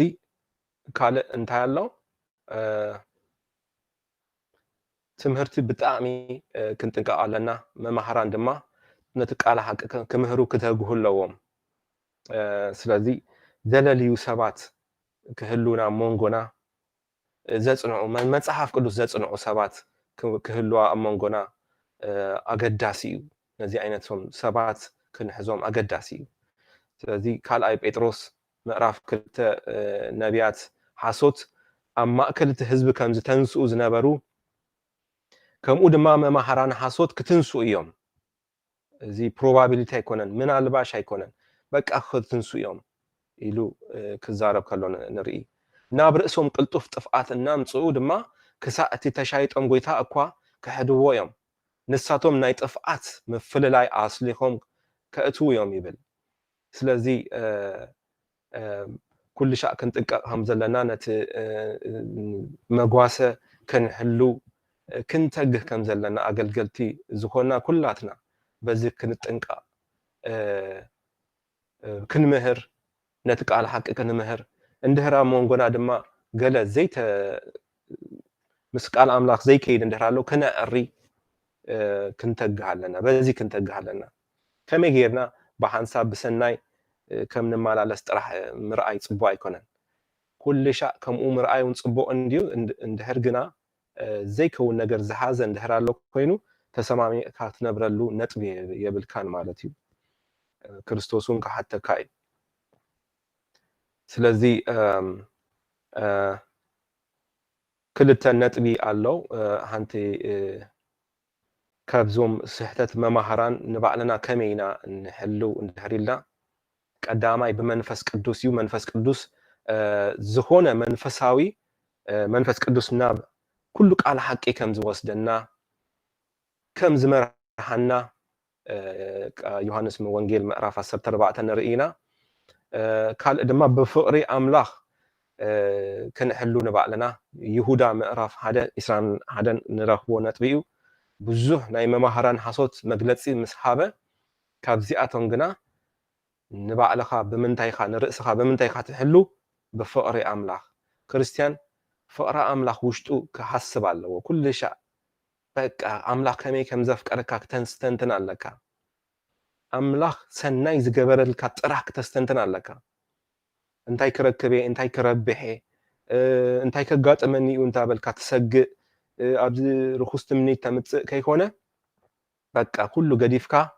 ኣምላኽ ዝኸፈለልካ ኣምላኽ ከመይ ከም ዘፍቀረካ መዝሙር ትዝምር ተስተንትን ብዛዕባ ፍቕሪ ኣምላኽ ልክ ከምዚ ክትገብር ከለኻ እቲ ዝለዓለ ሓሳብ ኣምላኽ ተስተንትን ስለ ዘለኻ ንባዕልኻ ይትሕደስ ኢኻ ሰናይ ዘበለ ቅኑዕ ዘበለ ተፈታዊ ዘበለ በዚ ሕሰቡ ኢሉ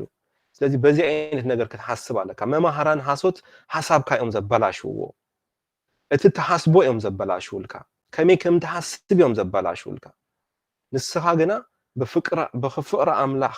ክትሓስብ ኣለካ ከመይ ከም ዘፍቀረካ ኣምላኽ ሂወቱ ክሳብ ክንደይ ከም ዝሃበካ ክትፈልጥ እንዳተፈለጥካ ምስከድካ ንባዕልኻ ካብ ሓሶት ክትሕለው ኢኻ ማንም ብርኩስ ትምኒት ከታልለካ ይክእልን እዩ ስለዚ መማሃራን ሓሶት ክንብል ከለና ንረኽቦም ነጥብታት ኣለው 6 ሓሰውቲ ዝብሎም ነጥብታት ኣለው ኣብ መጽሓፍ ቅዱስ መማሃራን ሓሶት ኣለው ኦፍ ኮርስ ኣሕዋት ሓሶት እሱባት ጓሶት ሓሰውቲ ሐዋርያት ሓሳዊ መሲሕ ሓሰውቲ ነቢያት ዝብል ነጥቢ ኣለው ነዚኣቶም ክርኢና መጀመርታ ንረኽቦ መምህር ሓሶት እዩ ዕላምኡ ነቲ ቃል ሓቂ ብዓመፃ ምኽዳን እዩ ንመንሳተቲ ዝኸውን ማዓንቀፍ ምግባር እዩ ምጥባር ቄናን ዝኾነ ነገር እንዳመሃረ ምስሓት እዩ እታ መገዲ ሓቂ ክትፅረፍ ምግባር እዩ ኣስቢ ዓወት ምዝራፍ እዩ ስለዚ ስሕተት ዝፍፀም ኣብ ኣተሓሳስባና እዩ ኣተሓሳስባና ዝጠዊ ከመይ ከም ትሓስብ ከም እንድሕር ኣበላሽዎ እንድሓረይ ባዕልኻ ኢኻ ናብ ጌጋ ተኣቱ ከመይ ከም ትሓስብ ፕሮግራም እንድሕር ተጌርካ ባዕልኻ ኢኻ ገደል ተኣቱ ማለት እዩ እምበር ገደል ክትኣቱ ኣይኮነን ዝምህርካ ከመይ ጌርካ ኣተሓሳስባኻ እዩ ዘፅድፈካ ሽኡ በቃ ፀዲፍካ ኣለኻ ማለት እዩ ከመይ ከም ትሓስብ ክትጥንቀቕ ኣለካ ኩሉ ኣብ ርእስኻ እዩ ዝፍፀም ትምህርቲ ኣብ ኣእምሮኻ እዩ ዝመፅእ ሽኡ ድማ ንሂወትካ ትመርሓሉ ነገር እዩ ዝኸውን ስለዚ ብዛዕባ መንነትካ ዝተጠወየ ሓሳብ የምፃልካ ኣብ ስልጣን ቃል ኣምላኽ ዝተጠወየ ነገር የምፃልካ ብዛዕባ ክርስቶስ ዝተጠወየ ነገር የምፃልካ ብዛዕባ ኣምላኽ ዝተጠወየ ነገር ይገብረልካ ኣተሓሳስባኻ ማለት እዩ ስለዚ ከመይ ከም ንሓስብ ክንጥንቀቕ ብፍቕሪ ኣምላኽ ንባዕልና ክንሕሉ ከም ዝግባአና ሓሰውቲ መማሃራን ንፍቕሪ ከምስልዋ ይክእሉን እዮም ብፍቕሪ ዝመስል ነገር ክህልዎም ይክእል ግን ንፍቕሪ ክገብርዋ ይክእሉን እዮም ከፍቅሩ ኣይክእሉን እዮም ስለዚ እዚ መለለይ ቁፅሪ 1 ናቶም እዩ ንሕና ግና በዚ ብፍቕርና ክንልለ ኣለና ብዛዕባ ፍቕሪ ክነስተንትን ኣለና ብዛዕባ ፍቕሪ ኣምላኽ ጥራሕ ክተነስተንትን ኣለና ከመይ ገይረ ካብዚ ዝመፅእ መከራ ክናገፍ ካብዚ ሕማም ዝናገፍ ካብዚ ጭንቀት ዝናገፍ ከይኮነ ክንብል ዘለና ክርስቲያን ኣምላኽ ከመይ ከም ዘፍቀሮ ክፈልጥ ኣለዎ በዚ ከስተንትን ኣለዎ ስለዚ ማዓንቀፊ ዝገብሩ ምዃኖም ካልኣይ ጴጥሮስ ምዕራፍ 2 ሪኢና ዝነበርና ሓሳብ እዩ ብሰሮም እታ መገዲ ሓቂ ክትፅረፍ እያ ዝብል ነጥቢ ንረክብ ኣብ ማቴዎስ እውን ወዲ ሰብ ብመላእክቱ ክመፅእ ከሎ ንሳቶም ከዓ ማዓንቀፍን ዓመፅትን ዘበሉ ኩላቶም ካብ መንግስቱ ክእክብዎም እዮም ዝብል ነጥቢ ንረክብ ኢና ስለዚ ኣብ ጴጥሮስ 2 መጀመርታ እውን ግናኸ ነቢያት ሓሶት ካልኣይ ጴጥሮስ ምዕራፍ 2 ማለት እዩ ግናኸ ነቢያት ሓሶት ድማ ኣብ ማእከልኩም ከም ዝትንስኡ ከምኡ ከዓ ኣብ ማእከልኩም መማሕራን ሓሶት ክትንስኡ ኢሎም ዝረአናዮ ማለት እዩ ስለዚ ኣብ ዕብራውያን ድማ እንድሕሪኢና ዕብራውያን 6 ቁፅሪ 4 ብዛዕባኦም ነጥቢ ተዋሂቡሎ እንታይ እዩ ዝብል ነቶም ሓደ ግዜ ብርሃን ዝበርሃሎም ነቲ ሰማያዊ ውህበት ከዓ ዝጣዓሙ ተማቐልቲ መንፈስ ቅዱስ ዝኾኑ እቲ ሰናይ ቃል ኣምላኽ ሃይልታት ትመፅእ ዓለም ከዓ ዝጣዓሙ እንተወደቁ ንወዲ ኣምላኽ ከም ብሓድሽ ንርእሶም እንተሰቐልዎ ብግህዶ የላግጽሉ ስለ ዝኾኑ ከም ብሓድሽ ንንስሓ ክሕደሱ ኣይኮነሎምን እዩ እታ ብዙሕ ግዜ ነታ ኣብኣ ዝወርድ ዝናብ ዝሰተየት ምድሪ ነቶም ብዛዕባኦም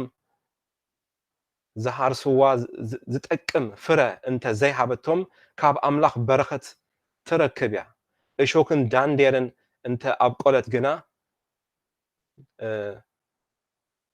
ነቕፍትን ጥቓ መርገም እያ መወዳእታ እውን ምንዳድ እዩ ይብል ስለዚ መወዳእቶም እዚኣቶም ምንዳድ ከም ዝኾነ ቃል ኣምላኽ ይነግረና ዕብራውያን መልእኽቲ ነዚ ክጽሕፍ ከሎ እንታይ ኢሉ ኩልሻዕ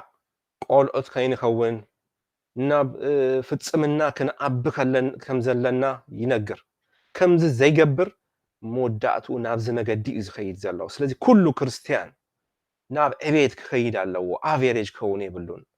ኖርማል ክኸውን የብሉን ናብ ዕቤት ክኸውን ክርስቶስ ዝኣክል ሒዙ ኮፍ ክብል የብሉን ከምቲ ግዜ ብዝሒ መምሃራን ክትኮኑ ምተገባኣኩም ነይሩ ንስኻትኩም ግን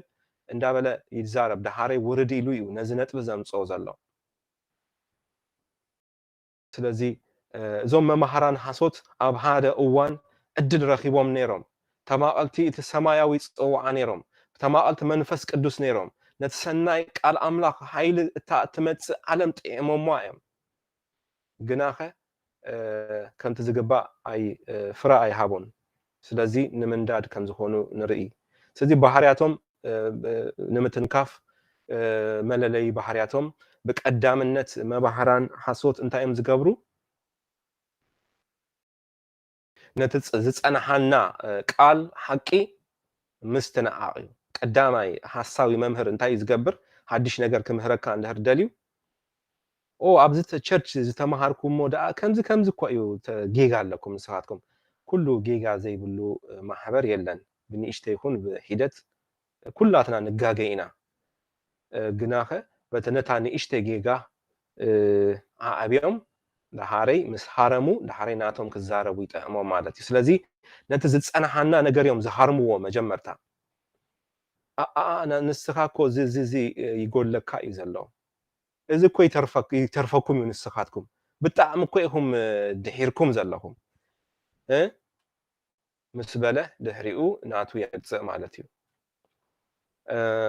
ንኣብነት ክንጠቅስ እንድሕር ኮይና ንሄዋን ብቀሊሉ ክነምፃ ንኽእል ኢና ብሓፂሩ እንታይ ዝበላ ዝተርፈክ ነገር ኣሎ እዩ ዝበላ ብሓፂር ተረፈክ ነገር ኣሎ እኮ ገና እኮ ዝተርፍ ነገር ኣሎ ብጣዕሚ ብዙሕ ሚስጥር እኮ ኣሎ ኣብዚ ተጋህደ ቃል ሓቂ ካልእ እውን ከም ዘሎ ሚስጥር ከም ዘለዎ ገይሩ የሪእካ ዳሃረይ ጸዲፍካ ማለት እዩ ከምኡ ክትሓስብ ምስ ጀመርካ ከምኡ ያ ሄዋን ኮይና ኣብ ራእይ ምዕራፍ 2:19 እንድሕሪእናዮ ግብርኻን ፍቕርኻን እምነትካን ኣገልግሎትካን ትዕግስትኻን እቲ ግብርኻውን ካብ ቀዳማዩ ዳሕራዩ ከም ዝበዝሕ ፈልጥ ኣለኹ ግናኸ ነታ ነብየት እየ ትብል እናበለት ነቶም ኣገልገልተይ ክምንዝሩ ንጣዖት እተሰውዐ ክበልዑን እትምህሮምን እተስሕቶምን ዘላ ኢዛቤል ነታ ሰበይቲ እቲ ኣሶቕ ኢልካያ ምርኣይካ ረኺበልካ ኣለኹ ምእንቲ ክትንሳሕ ኢለ ግዜ ሂበያ ንሳ ግና ኣይተነሳትን ምንዝራናኦም ክትንሳሕ ኣይደለየትን እነሆ ኣነ ኣብ ዓራት ሕማም ከውደቓ ነቶም ምስኣ ዝምንዝሩ ካብ ግብራ እንተ ዘይተነስሑ ናብ ብርቱዕ ጸበባ ከእትዎም እየ ንደቃዎም ብሞት ቀትሎም እየ ኣነ ልብን ኩላሊትን ዝምርምር ምዃነይ ከዓ ብዘለዋ ማሕበራት ክፈልጣ እየን ንነፍሲ ወከፍኩም ከከም ግብርኩም ክህበኩም እየ ኣብ ቲያትራ ንዘለኹም ኩልኻትኩም ካልኦት ግና ነቲ መዓሙቕ ሰይጣን ከመይ እዩ ንሳቶም ዝብልዎ ዘይፈለጥኩሞ እዚ ምህሮ ንዘይብልኩም ንካልኦት ሲ ካልእ ጾራ የጽረኩምን እየ ክሳእ ዝመጽእ ግዳ ነቲ ዘሎካ ኣጽኒዕካ ሓዞ ዝብል ነጥቢ ሂብዎም ቀፂሉ እንታይ ይብል ኣብ 26 ነቲ ዝስዕርን ክሳእ መወዳእታ ግብረይ ዝሕሉን ዝብል ነጥቢ ኣሎ ተገልጸ ግብሪ ክርስቶስ ጥሁል ኣይኮነን ኢሎም እዚኣቶም ግና እንታይ ይገብሩ ኣለዉ ማዓሙቕ ሰይጣን ከመይ እዩ ዝብልዎ በቃ ማዓሙቕ ሰይጣን እዩ ክርስቶስ ኢልዎ ዝገልጾ ዘሎ ንሳቶም ግን እንታይ እዮም ዝብልዎ እዚ ከመይ እዩ ኢሎም ዝኣትዎ ስሕተት ንሄዋን ዘስሓተ ዓይነት እዚኣቶም እንታይ ይገብሩ ኣለዉ ኢሎም ይምንዝሩ ኣለዉ ኢሎም ኣብ ምንዝረና እዮም ዘለዉ ከምዚ ተርፈንና ነገር ኣሎ ነቲ ዝተገልጸ ቃል ሓቂ ከሂድካ ካልእ ተኣምራት ትርኢ ኣለኻ እንድሕር ኮይንካ በቃ ኣመንዚርካ ኣለኻ ማለት እዩ ካልእ ተኣምራት ትጽበይ ኣለኻ እንድሕር ኮይንካ ከምኡ እዩ ዝሓለፈ ግዜ ትዝክሩ ተኮይንኩም ኣብ ማቴዎስ 12:38 ዝረኣናዮ ሃያሎ ጸሓፍትን ፈሪሳውያንን መምህር ካባኻ ትእምርት ንደሊ ኣለና ምስ በልዎ እንታይ ኢልዎም ጎይታና ኢየሱስ ክርስቶስ ክፉእን ዘማውን ወለዶ ትእምርት ይደሊ ኢሉ ካብ ትእምርቲ ዮናስ ካልእ ኣይወሃበኩምን ኢልዎም እቲ ትእምርቲ ክርስቶስ ኣይረኸብዎን ትእምርቲ ኢየሱስ ያህዌ ኣብ ማእከሎም ደው ኢሉ ከሎ ዘሰንብድ ነገር እዩ ዘፍርሕ ነገር እዩ ካብዚ ዝበለጸ ተኣምራት የለን ካብዚ ዝበለጸ ተኣምራት የለን ግን ንሳቶም ካልእ ተኣምራት ደልዮም እዚ የመንዝር ኣለዉ ማለት እዩ ዘማውን ክፉኡን ወለዶ ኢልዎም እጅና ኣና እውን ድማ ኩሉ ንሳቶም በቲ ዘመኖም በተዝገልጸ ሓቂ ሜቢ ኣይበርሃሎምን ኢልና ክነማኻነ ንኽእል ኢና ግን ተገሊጹሎም ነይሩ ክሂዶሞ እዮም ኣብዚ ዘመን ንርከብ ክርስቲያናት ግና ብምልኣት ኩሉ ነገር ተገሊጹልና ኣሎ ሓሳብ ኣምላኽ ብምልኣት ተገሊጹልና ኣሎ ትንሳኤ ፈሊጥና ኣለና ካብ ትንሳኤ ዝበለጸ ህይወት ካብ ምርካብ ዝበለጸ ካብ ዝበለጸ ተኣምራት የለን ካልእ እንታይ እዩ ኢልና ንኸዶ ነገር እንድሕር ኣሎ ኮይኑ ነመንዝር ኣለና ማለት እዩ ስለዚ ካብዚ ክንጥንቀቕ እዚኣቶም ክነመንዝር እዚ እኮ ዝተርፈካ ነገር ኣሎ ብጣዕሚ ማዓሙቕ ዝኾነ ክርስቶስ ግና እንታይ ኢልዎ ማዓሙቕ ሰይጣን እዩ ኢልዎ ገደል ፀድፊ እዩ ካልኣይ ድማ ዝጥቀምሉ ነጥቢ እንታይ እዩ ግልፂ ብዘይኮነ መገዲ ምእታው እዩ ብግልፂ ኣይኮነን ዝኣቱ ሰናይ ጠጥዑሙ ይዛረቡ እዮም መወዳእትኦም ግን ኣስሊኾም ዘእትዎ ሓሳብ ግን ሓደገኛ እዩ ብሓሶት መንፈስ ተደሪኾም ኣብ ማእከልኩም ዝትንስኡ ስሉኽ ኢሎም ዝኣትኹም እንዳበለ ዝነገረና ኣብ ይሁዳ 1:4 ኣብ ካልኣይ ጴጥሮስ 2:1 ንረኽቦ ነጥቢ እዩ ደጋጊምና ሪእናዮ ኣለና ስለዚ ምፍልላይ ድማ የምፁ እዮም ካብ ባህርያቶም ሓደ ናይ ጥፍኣት ምፍልላይ የምፁ እዮም ኣብ ማእከልኩም ናይ ጥፍኣት ምፍልላይ እንዳበለ ኣብ ሮሜውን ዝረኣናዮ ነጥቢ ኣሎ ምፍልላይን ማዓንቀፍን ከም ዝገብሩልኩም ዝብል ነጥቢ ሪእና ነርና ብጥዑም ዘረባን ምርቓን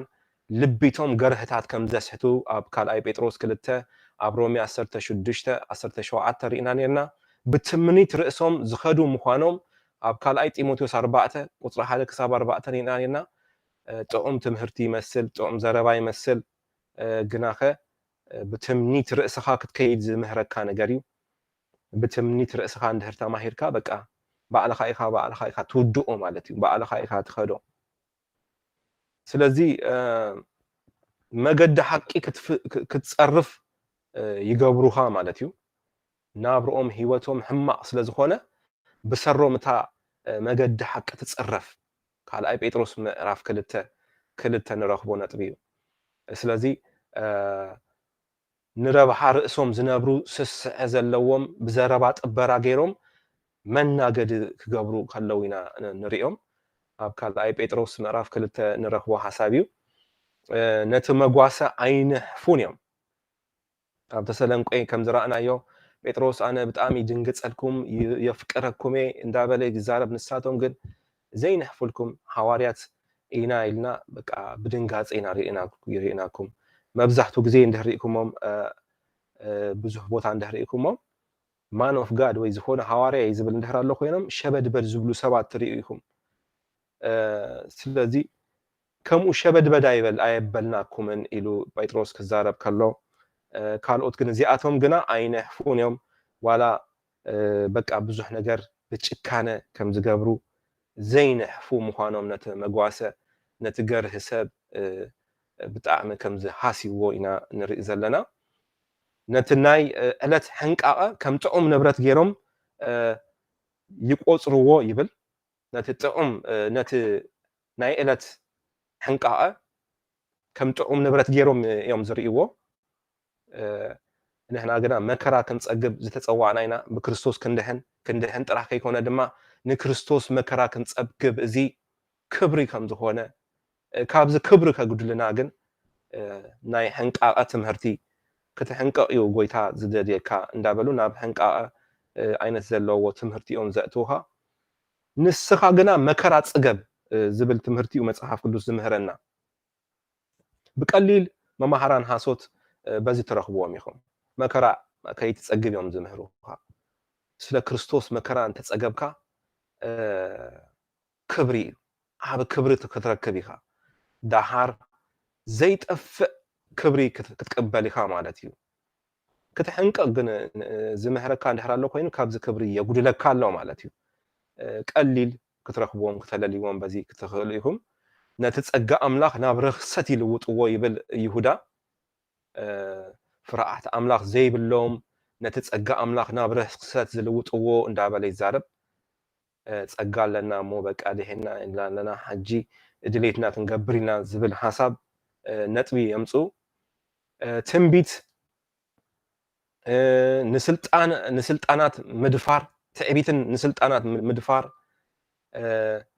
ከምኡውን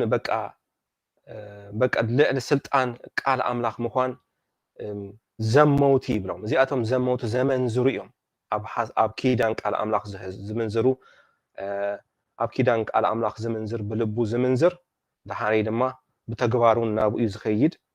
መብዛሕትኡ ግዜ ናይ ምንዝርና ናይ ትምህርቲ ምንዝርና ኣብ ዘለዎ ናይ ስጋ ምንዝርናውን ይግለጽ ካብ ውሽጢ ናብ ደገ ዝመጽእ ነገር ስለ ዝኾነ ዝሙት ዝመልኦም ኃጢአት ከዓ ዘይቋርጹ ኣዒንታ ኣለዎም ይብለና ቃል ኣምላኽ ስለዚ አንጻር ቃል ኣምላኽ ትእዛዝ የውፅኡ ማለት እዩ በቃ ይእዝዙ መርዓ ከይግበር ይእዝዙ ካልእ ነገራቱን መውስቦ ይኽልክሉ ከምዚ ዓይነት ነገራት ካልኡን ነገራት ዘይጠቅም ነገር ኣምፅኦም ትእዛዝ የውፅኡሉ ማለት እዩ ትእዛዝ ኣምላኽ ዘይኣዘዞ ዘይተዛረቦ ነገር ሓድሽ ትእዛዝ የውፅኡ ህልናኦም ከም መዓለም ዝተዓለመ ስለ ዝኾነ ህልና ፍርዲ የብሎምን ስለዚ በቃ ምንም ነገር ባእስ ከምፁ ከለው ክትጻረፉ ከለው ህልናኦም ዝከሶም ነገር የለን መዓለም ተዓለመ ተጠብሰ ማለት እዩ በቃ ምንም ነገር ህይወት ዘይብሉ ደንዘዘ ማለት እዩ ድሌቱ ገብር ምንም ነገር በቃ ዘይሰንብዶ ህልና ዘለዎ ሰብ ምልስ ይብል እዩ ስለዚህ ግን ከምዚ አይነት ነገር የብሎምን ክሳእቲ ተሻይጦም ጎይታ እኳ ዝክሕዱ እዮም ይብለና ቃል ኣምላኽ ድማ ነቲ ሓደ በይኑ ገዛእን ጎይታን ኢየሱስ ክርስቶስን ይክሕዱ ይብለና ብይሁዳ ክዛረብ ከሎ ድማ ገዛእን ጎይታን ዝኾነ ጎይታ ይክሕድዎ ይብለና ንንስሓ ክሕደሱ ድማ ከም ዘይከኣሎም ንምዱብ ፍርዲ ዝፅበዮም ከም ዝኾኑ ቃል ኣምላኽ ሪኢና ኣለና ስለዚ በዚ ነጥብታት ሪኢና ነርና ብዛዕባ መማሕራን ሓሶት ሕጂ ድማ ኣሕዋት ሓሶት ዝበሃሉ እውን ኣለው ጳውሎስ በዚኣቶም ብዙሕ ይዛረብ እዩ መልእክቲ ዮሐንስ ብፍቅሪ ዘይመላለስ ኩሉ ሕብረት ምስ ኣምላኽ ከም ዘይብሉ ይዛረብ ኣሕዋት ሓሶት ግና ምስ ኣምላኽ ኣለና እንዳበሉ ንሰብ ይጸልኡ ስለዚ ፍቅሪ ዘይብልና ክርስቲያናት እንድሕር ኣለና ኮይና በቃ ንሕና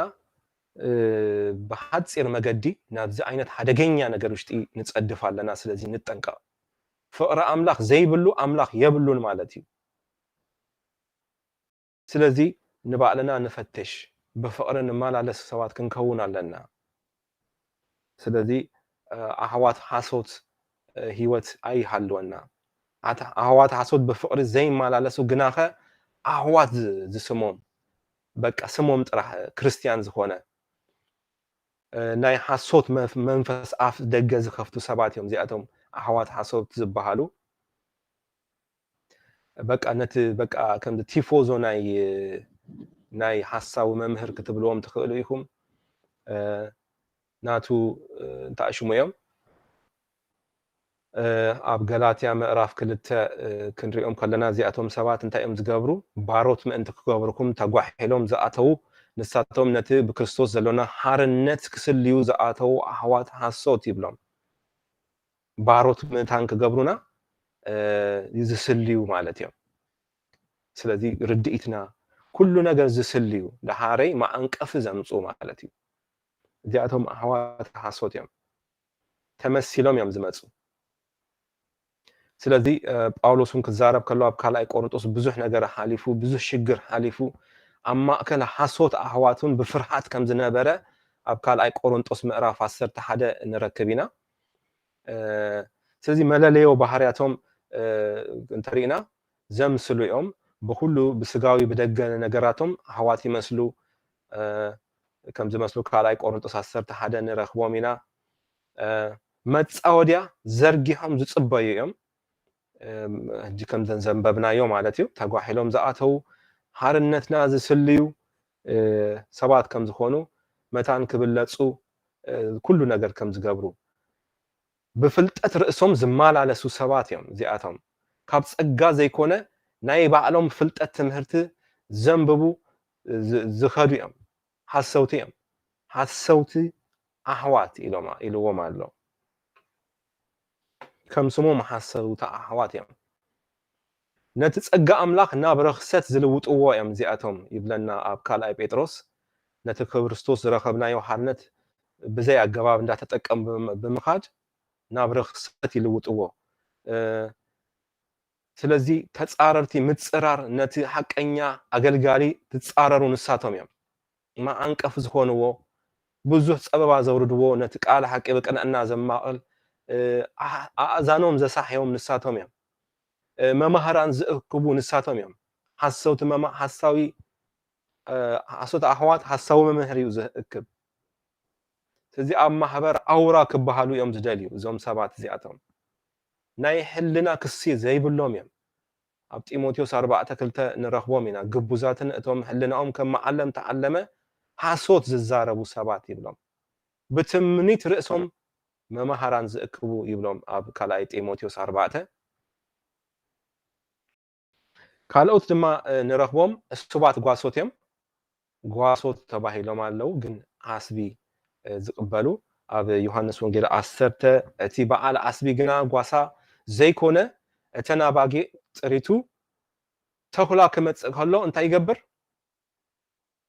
እንተረኣየ ነተናባጊ ሓዲግዎን ይሃድም ነቲ ተኩላ ድማ ነተናባጊ ይዛረፈን ፋሕ እውን የብለን ስለዚ እዚ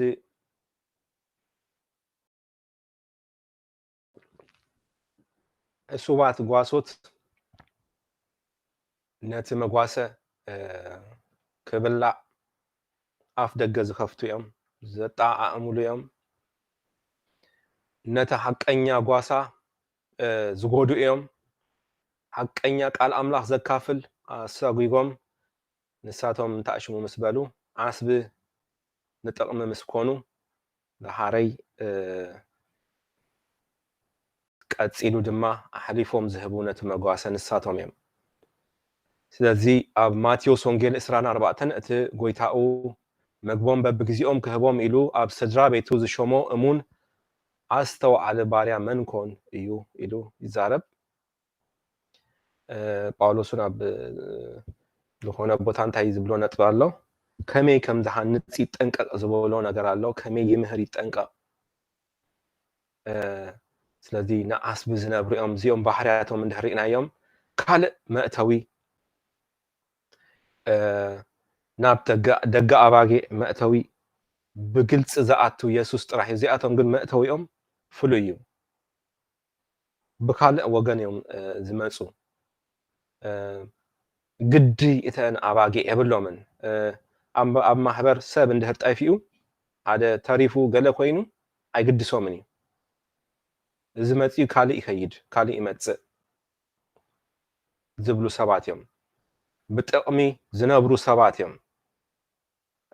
ስለዚ ምንም ግዲ የብሎምን ናብ ድሕሪት እንተተረፈ እንተወደቐ እንተደኸመ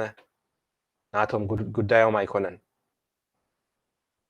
ከምዚ ዓይነት ኣገልገልቲ ዕሶባት ጓሶት ይበሃሉ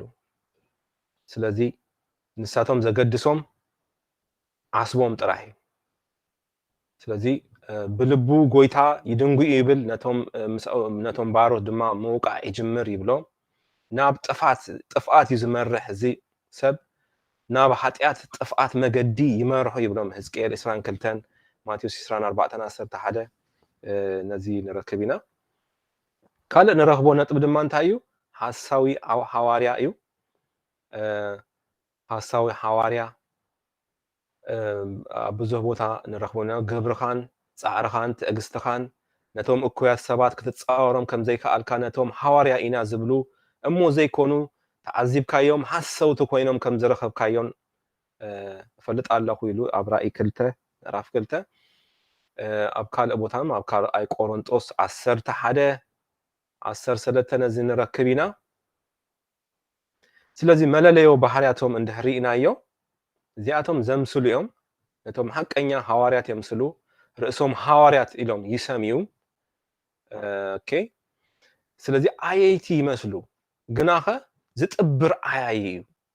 ንርእሶም ነገልገልቲ ጽድቂ እንተ ኣምሰሉ ይብል ቃል ኣምላኽ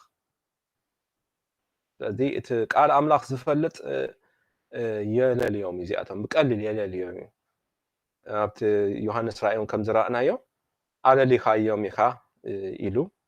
ስለዚ ነቶም ከለለዩ ዘይኽእሉ ግን ንሳቶም በቃ የምስሉሎም እዮም ነቶም average life ዝነብሩ ድኹም ላይፍ ዝነብሩ ንኣቶም ግን ሐዋርያት ኮይኖም ተመሲሎም ይመጽዎም ማለት እዩ ጸላኢ ከሳብ ብርሃን መልአኽ መሲሉውን ተመሲሉ ይመጽእ እዩ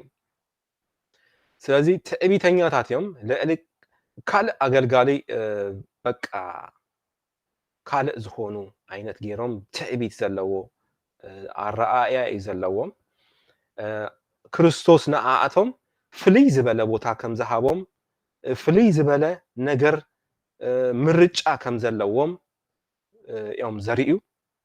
ዳሃረ እንታይ ከም ተሓስብ ይገብረካ ኣነ ለካ ንሱ እዩ ክርስቶስ እንታሽሙ ዝብሎ ኣነ ከምዚኤ ክትገብር ይገብረካ ማለት እዩ ስለዚ ከም ዝበሃል ነገር የለን ካብ ማንም ዝበልጽ ነገር የብሉን እዚ ክፈልጥ ኣለዎ ስለዚ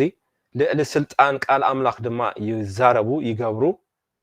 ብቃል ኮነ ብግብሪ ልዕሊ ስልጣን ቃል ኣምላኽ ክኾኑ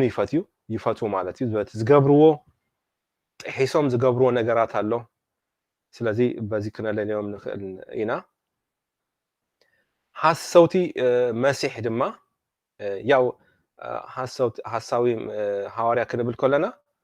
ሐዋርያ ስለ ዝኾነ እቲ ቃል ኣምላኽ ንምጥሓሱን ይጠቅሞ እዩ ንክርስቶስ ቀረባኤ ስለ ዝብል ንክጥሕሱን ይጠቅሞ እዩ ሰባቱን ድማ ቅቡል ገይሮም ክሰምዕዎ ኦሬዲ ሐዋርያነት ስለተቀበሉ እቲ ዝጥሕሰውን ነገራት ክቅበሉ ይቀሎም እዩ ማለት እዩ በዚ ምክንያት እዩ ዝጥሕሱ ሰባቱን ምዃኖም ነቲ ቃል ኣምላኽ ማለት እዩ ነዚ ክጠቅሞም እዮም ሽሙን ዘገብሩ ስለዚ ሐሳዊ መሲሕ ክንብል ከለና ድማ ትንሪኦ ነጥብ እንታይ እዩ ኣነ ክርስቶስ እየ እንዳበለ ዝመጽእ መንፈስ እዩ እዚ መንፈስ እውን እዩ ኣብ በቃ ኣብ ጉባኤ እንዳመጸ ክሕደት ክርስቶስ ብስጋ ከም ዘይተገልጸ ዝምህር ከም ዝኾነ ኣብ ዮሐንስ መልእክቲ ንረኽቦ ነገር እዩ ብዙሓት ናባኻትኩም ብዙሓት ከስሕትዮም ኢሉ 24 ክርስቶስ እየ እንዳበሉ ዝመጹ ከም ዘለዎ ኣብቲ መወዳእታ ዘመን ሕጂ ዘለናዮ ማለት እዩ ናይ ሓሶት መሲሕ ናይ ሓሶት ነቢያት ክመጹ ምዃኖም ንርኢ ኣብ ምዕራፍ 24 ማርቆስ 13:22 ንረኽቦ ነገር እዩ ባህርያቶ እንድህሪእና ነቲ ክርስቶስ ኣምላኽ ይብል ኣብቲ ካልኣይ ተሰሎንቄ ሪእናዮ ነርና ዝሓለፈ ግዜ ምዕራፍ 2 ብደገ ናይ ገንሸል ዝመስል መጎልበቢ ዝመስል ውሽጡ ግና ተኽላ ዝኾነ ዘረብኡ ከምኡ ናይ ገበል ከም ዝኾነ رئنا نيرنا برأي سلسلة نأملاخ يتصرف زسحت تأمرات يقبر كموت ناب هيوت يملس ناي حاسوت تأمرات مالتيو حق أنيا تأمرات زقبر أملاخنا تراحيو إذا ناي حاسوت مسيح زقبرو فوسين تأمرات كاب سماي حو موراد قبل مقبار إذا كله illusion حق أنيا تأمرات زقبر كريستوس تراحيو ناي يسوس منفس تراحيو توعي نقر زقبر سو تراحيو ስለዚህ እሳቶም ግን ናይ ባሓሶት ፈውሲ ናይ ባሓሶት ተኣምራት ትሪክ ብዙሕ ይጥቀሙ እዮም ብምሉእ ስልጣን ኣብ ምድሪ ነገስታት ከም ዝገዝእ እዚ ክፉእ መንፈስ ኣብ ሃይማኖትን ኣብ ነገስታትን ኩሉ ኣተሓሒዙ ከም ዝገዝእ ናይ ዓለም ቁጠባ ከም ዝቆፃፀር ኣብ ራእይ 13 ኣብቲ ተቀደሰ ስፍራ رخصت كم زجبر ماتيوس 24 ناي كريستوس بسجا أي تجلسن كم زبل أب يوحنس قدام يوحنس 4 تزرعنا يو سدة مع أسرتن حق إنيا أبتم حق إنيا قلت كم زجبر أب مودعته أود ما أزي نتايم كم زهونه يرجعنا أب كلاي حوي كم زدربه قال أملاك ينجرنا ስለዚህ እታ ካልአይቲ ድማ ንረኽባ እንታያ ነቢያት ሓሶት ኢና ንረኽቦም ካብ ሕጂ ዝረኣናዮ ናይ መጨረሽታ ነቢያት ሓሶት እዮም ነዚ ግን ብገፊሕ ኣብ ምዕራፍ 4 ስለ ንሪኦ ኣነ ኣብዚ ኣይትንክፎኔ ኣገዳሲ ነጥቢ ስለ ዝኾነ ሓደ ቻፕተር ናይ ባዕሉ ኣለዎ ስለዚ ብዛዕባ መማህራን ሓሶት ግፍሕ ዝበለ ነጥብታት ኢና ርኢና ቀፂልና ንሪኦ ልምምድ መናፍቕነት እዩ እዚ ድማ ትምህርቲ ሓሶት ምልምማድ ከልት ዝኾነ ማለት እዩ በቃ እዚኣቶም ቤተ እምነታት እዮም ካልእ ኣይኮነን በቃ ካባና ወፂኦም እዮም ኣብ ማሕበር ኣይንረኽቦምን ኢና ካልኦት ናቶም ማሕበር ገይሮም እዮም መናፍቕነት ትምህርቲኦም ዝሓዙ እሳቶም እውን ንካልኦት መናፍቕ ይብሉ ግን እቲ ቃል ሓቂ ንሳቶም እዮም ኣብ መናፍቕነት ዘለው ኣብ ምዕራፍ 5 ነዚ ክሪኦ ኢና ኩሎም ብነጥብ ክሪኦ ኢና ባህርያቶም ድሕሪእናዮ ናይ ሰብ መራሒ ኣለዎም ዝኾነ ብውልቀ ምልኪ ዝካየድ ዝኾነ መራሒ ኣለዎም መብዛሕቶም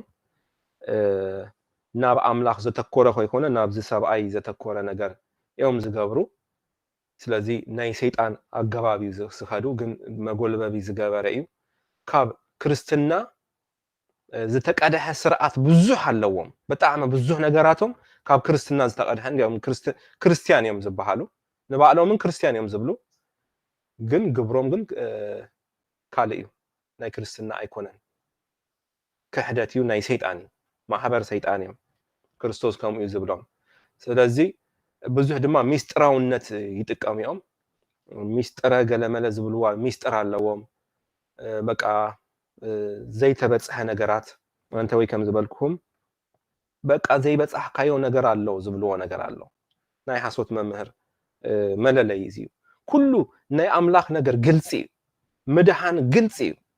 ኦፕን ማንም ሰብ ክርድኦ ይኽእል በቃ ብክርስቶስ ኣሜንካ ትድህን ብጽድቅ ትማላለስ بفقر أملاخ تمارالس بق قال أملاخ نتصوري easy منم نجر theology school ممكن كتعطونا يدلك كاني theology school كتعطو زجباءك كتمهر كتمقبل نبع لخا كتجلجل سلا زجباءك هاي اتمدحان نجر جن قليل من ميستر نجر زبحال نجر يبلون كريستنا ميستر زبحال نجر يعني تتجلس ميستر يزلوا أبقى الأملاخ بقلتي تقلت أنا قاري سلذي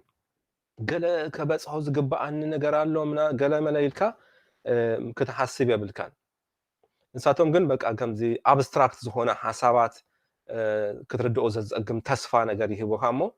أو تأثر مالتي أي بس أحكون كذل ألم كابو تجزاء مالتي نعمله التفلية هو تعلوم مثل تاتن كرت تاتن يتقامو كم تعوت مالتيو قال أملاك تعوت يزبلو ኣጋንንቲ ኣብ ድሕሪኡ ዝምለኹ ማለት እዩ ፍልልይ ኣይፍቅዱን እዮም ፍልልይ ዝበሃል ነገር ሓደ ዓይነት ዩኒፎርሚቲ እዮም ዝጥቀሙ ኣብ ክርስትና ግን እንታይ እዩ ዘሎ ፍልልይ ዘፍቅድ እዩ ኩሉ ብጸጋ ኣምላኽ በቃ ብዙሕ ዝዓይነቱ ጸጋ ከም ዘሎ ኣብ ቤት ኣምላኽ ንርኢ እዚኣቶም ግን ፍልልይ ኣይፍቅዱን እዮም መለለይ ባህርያቶም እዚ ዩኒፎርም እዮም ዝገብሩ ዋላ በከዳድንኦም ሓደ ቤተ እምነታት ንሪኢኹም ሓደ ዓይነት እዮም ዝክደኑ ስለዚ ዝጥቀሙሉ ኣቑሑቱን ከምኡ ተመሳሳልነት ዘለዎ ነገር ይገብሩ እዮም እቲ ሰረተ እምነቶም ድማ ተለዋዋጢ እዩ ከም ኩነታቱ ይለዋውጥዎ እዮም ስለዚ እንዲያውም ሰረተ እምነቱን ኣለዎም ክትብል የፀግም እዩ የፈራርሑ ድማ እዮም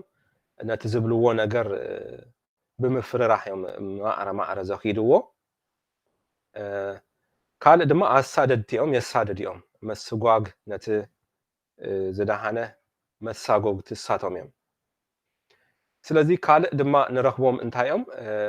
ምስ ክርስትና ፈፂሙ ዘይራኸብ ባዕድ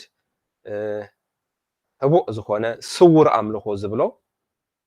ቤተ እምነት ኣለው እዚኣቶም ድማ ኦከልትስ ይበሃሉ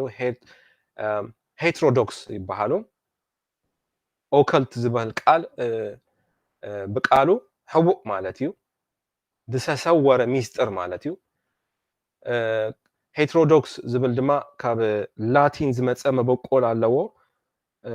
እሱ ድማ እንታይ ማለት እዩ ካብ ክልተ ነጥቢ ዝመፀ እዩ ተፈለየ ኣመላኻኽታ ወይ ድማ ኦፒኒየን ዘለዎ ማለት እዩ ሄትሮስ ማለት ካልእ ማለት እዩ ዶሳ ድማ ኦፒኒየን ካልእ ኦፒኒየን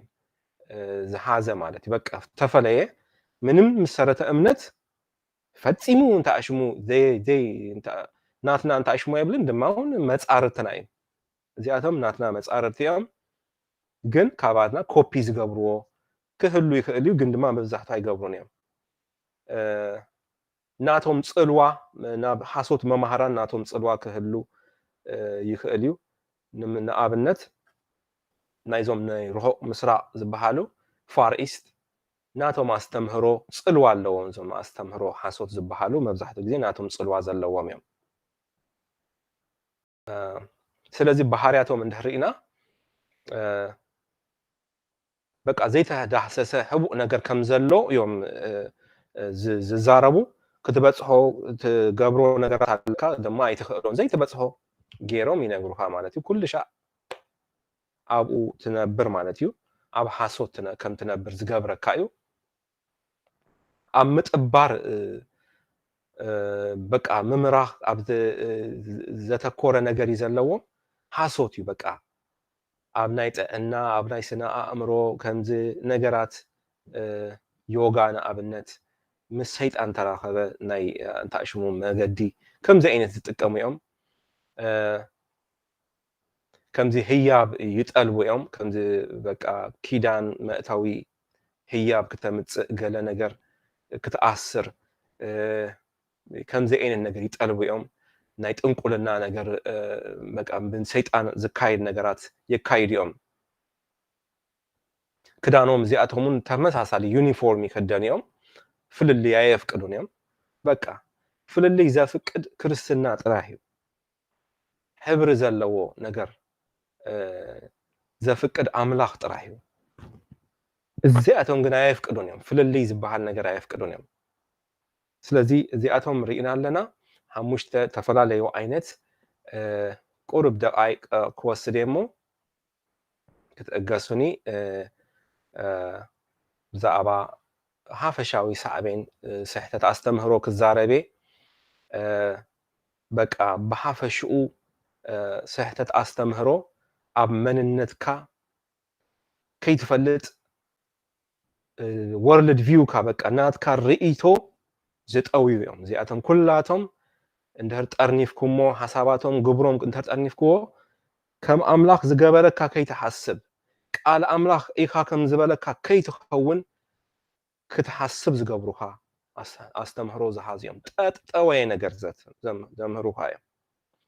ግናኸ ድማ ቅቡል እዩ ትምህርቶም ዝመስል ክትሓስቦ ከለኻ ግናኸ ፀጋ ኣምላኽ ዘንዕቕ እዩ ክንጥንቀቕ ናይ ህይወትና ድማ መስርዕ ቀዳምነት የዛብእ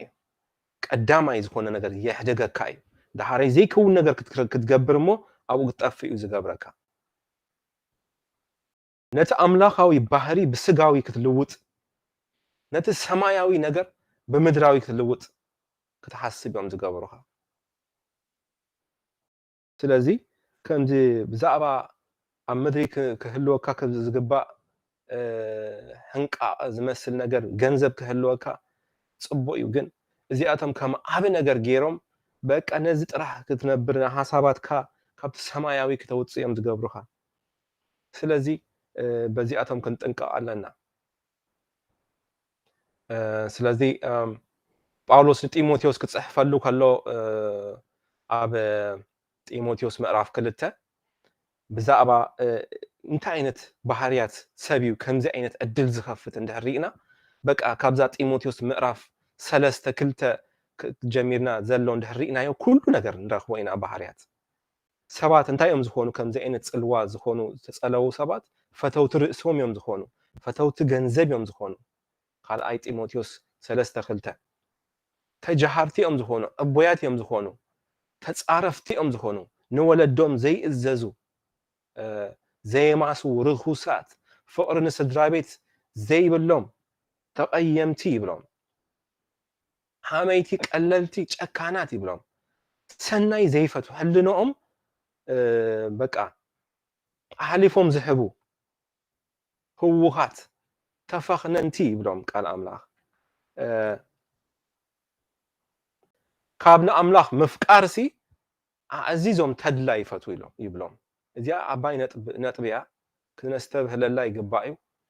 ንኣምላኽ ምፍቃር ዲኻ ትፈቱ ዋላ ተድላ ኢኻ ትፈቱ ንሳቶም ተድላ እዮም ዝምህሩኻ ተድላ ክትገብር ድሓሪ ንኣምላኽ ኣይተፍቅርን ማለት እዩ ንዓለም ምፍቃር ንኣምላኽ ጸላኢ ምዃን ይብለና ዮሐንስ መልእኽቲ ስለዚ ካብ ምፍቃር ኣምላኽ ኣዚዞም ተድላ ይፈቱ ጠጥዑሙ ነገራት እዮም ዝኸዱ ንኣምላኽ ፍቕርካ ትገልጸሉ መገድታት የስእኑኻ እዮም መከራ ክትጸግብ ከለኻ ንኣምላኽ ኢኻ ተፍቅሮ ስለዚ ኦፍ ኮርስ ከምኡ ማለተይ ከይድካ መከራ ብሓይሊ ክትጸግብ ከይኮነ ባዕሉ ክመጸካ እዩ ጸገም የብልካን ገዳም ክትኣቱ ወይ ድማ ባዕልካ ገለ ነገር ክትሓኩር የብልካን ስለዚ ከምኡ ማለት ኣይኮነን ስለዚ ምፍቃር ኣምላኽ ከምዚ ንባዕልኻ ምስቃይ ኣይኮነን እዚ ባዕሉ ሰሓተ ነገር እዩ ንባዕልኻ ከተሰቀይ ከይኮነ ባዕሉ ክመጸካ እዩ ኣብ ክትቃልዕ ሓቂ ምስ ጸናዕካ ብዙሕ ማዕበል ክመጽእ እዩ ኣብ ገዛኻ ኮፍ ኢልካ ማለት እዩ ስለዚ ካልኣይ ጢሞቴዎስ ምፍቃር ኣምላኽ ኣገዳሲ ምዃኑ ይነግረና ማለት እዩ ኩልና ኩልሻ ክንሓስብ ከለና ብዛዕባ ፍቕሪ ኣምላኽ ክንሓስብ ኣለና ግን እዚኣቶም ግን እንታይ እዮም ምፍቃር ኣምላኽ ኣይፈቱን እዮም ተድላ እዮም ዝፈቱ መልክዕ ኣምልኾ ኣለዎም ይብሎም ነቲ ሓይሊ ግና እንታይ ገይሮም ኣለዉ ክሄዶም ኣለዉ በቃ ናባባይቲ እንዳኣተው ሓጢኣት ዝመልአን ብዙሕ ዓይነት ኣለዎም ትምኒት ይድፍኡ ይብሎም እዚኣቶም እዮም ይብለና ቃል ኣምላኽ ስለዚ ነጥብታት ብዙሕ ዝህበና ኣሎ ካብቲ ግዜና ተላዕለ እዘን ነጥብታት ኩላተን ኣይርአን እኔ ስለዚ ናብ ረሲእነት እንዳገደደ ዝኸይድ ዝመርሕ ካብ ካልኣይ ጢሞቴዎስ ምዕራፍ 2:16 ቀፂሉ ነቲ ሓቂ ብዓመፃ ዝኸድን ዓፃርር ክርስቶስ ምዃኑ ይነግረና ማለት እዩ ኣብዚ ወዲእና ኣለና ምዕራፍ 3 ብዙ ትጥቀሙ ከም ዘለኹም ተስፋ ይገብር ኩላትና ብጸሎት መንፈስ ንኹን ክንውድእ መታን ጸኒልኩም ስለሰማዕኩም ጎይታ ይባርኽኩም ሎሚ ንመጀመርታ እዋን ቃል ኣምላኽ ዝሰማዕኩም ወይ ድማ ሎሚ በቃ ክሕደስ ይደለኹ ካብ ዘታለለኒ ነገር ናብቲ ሓቀኛ ቃል ኣምላኽ ክመጽእ ይደለኹ ብሓቂ ክድሕን ይደሊ ኣለኹ ናብዚ ሓቀኛ ኣምላኽ ክመጽእ ይደለኹ ክሕደስ ይደለኹ ትብሉ ሰባት ንክርስቶስ ክፈልጦ ይደሊ ትብሉ ሰባት ነዚ ሓቀኛ ዘፍቀረኩም ኣምላኽ ወይ ድማ ካብ ፍቕሪ ኣምላኽ ናብ ድሕሪት ዝበልኩም ሰባት ናብ ዝፈቕረ ኣምላኽ ክትምለሱ ክንጽሊና ምስ ፓስተር ምህረት ኣብ ኮይና ክንጽሊና ጎይታ ኢየሱስ ይባርኽኩም። ስለዚ ሓደሽቲ እንተለኹም ክጽልየልኩም እዩ ማለት እዩ። ተባረኹ።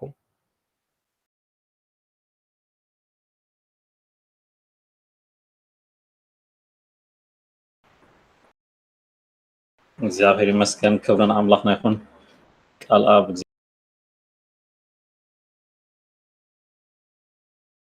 እግዚአብሔር አብዝሕ ይባረካ ወረና ጊዜ ኩሉ አምላክ ምስጋና ይሁን ነው። ክብርን አምላክ አሜን። ይሁን። እንቲ በዚህ ሰዓት ነዚህ ሓቂ ዘርኢ አምላኽ ንዑ ይደልዮ ኣለኹ ምስኡ ሕብረት ክህልወኒ ዝደሊ ትብሉ ምዚ ጎይታ ሕብረት ክህልዎ ትደልዩ እዚ ኣምላኽ ናይ ርሑቕ ኣምላኽ ቀረባ ኣምላኽ ክንረኽቦ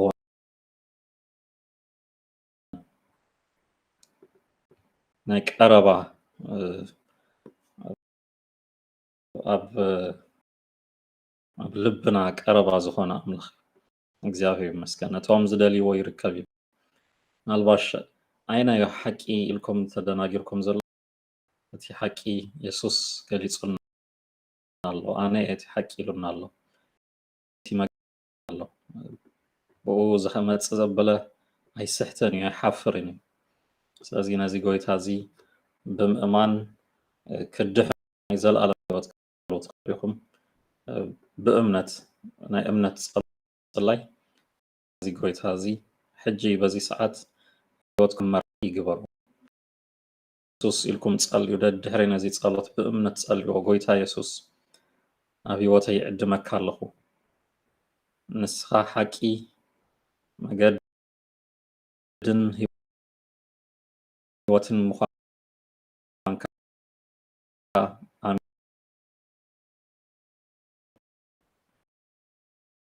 ሂወተይ ክትመርሕ ካብ ናይ ሓጢኣት ሂወት ክምለስ ሎሚ ይውስን ኣለኹ። ሂወተይ ብቅዱስ መንፈስካ ምላእ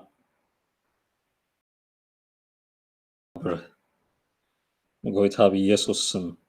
ኣሜን። ብእምነት ነዚ ጸሎት እንተጸሊኹሞ ነቲ ምእንቲ ሓጢኣትና ኣብ መስቀል ዝሞተ ጎይታ ኢየሱስ ክርስቶስ ሎሚ ብእምነት ተስዒብኩሞ ናይ ዘለኣለም ሂወት ከም ዘለኩም ርግፀኛታት ኩኑ። ብኣይ ዝኣምን ዘበለ ኣይጠፍእን ኢሉ ኣሎ ናይ ዘለኣለም ሂወት ከም ዝህበና እዚ ኩሉ ተስፋታት ብክርስቶስ ተዋሂቡና ኣሎ። እዚ ዝመሃሩ ብዙሓት ጊዜ ከውፅኡ ብብዙሕ መገዲ እቲ ናይ ጸላኢ ነገራት ዝምህሩ ብዙሓት እዮም ዘለዉ። እቲ ሓቂ ግን እዚ ኣምላኽና እሙን እዩ። ካብቲ ዘለናዮ ናይ ጸልማት ሂወት ኣውፂኡ ብብርሃኑ ዘመላለስ ነቲ ፍቕሩ ዘብርሃልና ጎይታ እግዚአብሔር ይመስገን። ብእምነት እንተወሲብኩም ሎሚ ነዚ ጎይታ ክትስዕብዎ ናይ ብሓቂ እንተወሲንኩም ነቲ መገዲ እግዚአብሔር ድማ እናገለፀ እናብርሃልኩም ክኸይድ እዩ። ንሕና እውን ብጸሎት ብትምህርቲ ቃል ኣምላኽ ክንድግፈኩም ኢና። ስለዚ ኮኔክት ግበሩና ኣድሬስ ኮኔክት ግበሩ። ዝጠቕመኩም ትምህርትታት ዘድሊ ጸሎት ሓገዝ ምኽሪ ኩሉ ምስገና ኣብ ውዑይ ቃል ኣምላኽ ዝምህሩ ኣመንቲ እውን ድማ ኮኔክት ክንገብረኩም ኢና። ስለዚ ይረኸቡና።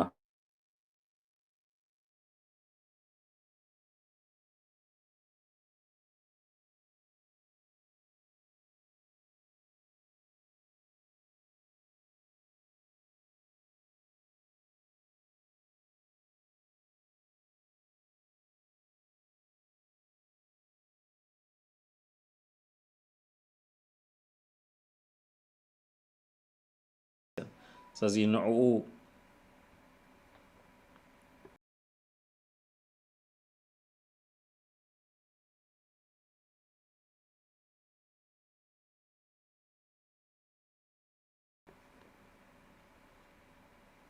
በዚ ሰዓት እዚ ሂወትኩም ነዚ ጎይታ እዚ ብምሃብ ሰዓቦ እግዚአብሔር ይመስገን። እዚ ኣምላኽ እዚ እሙን እዩ። ማይክ ጠፊ ኣላ ፓስተር።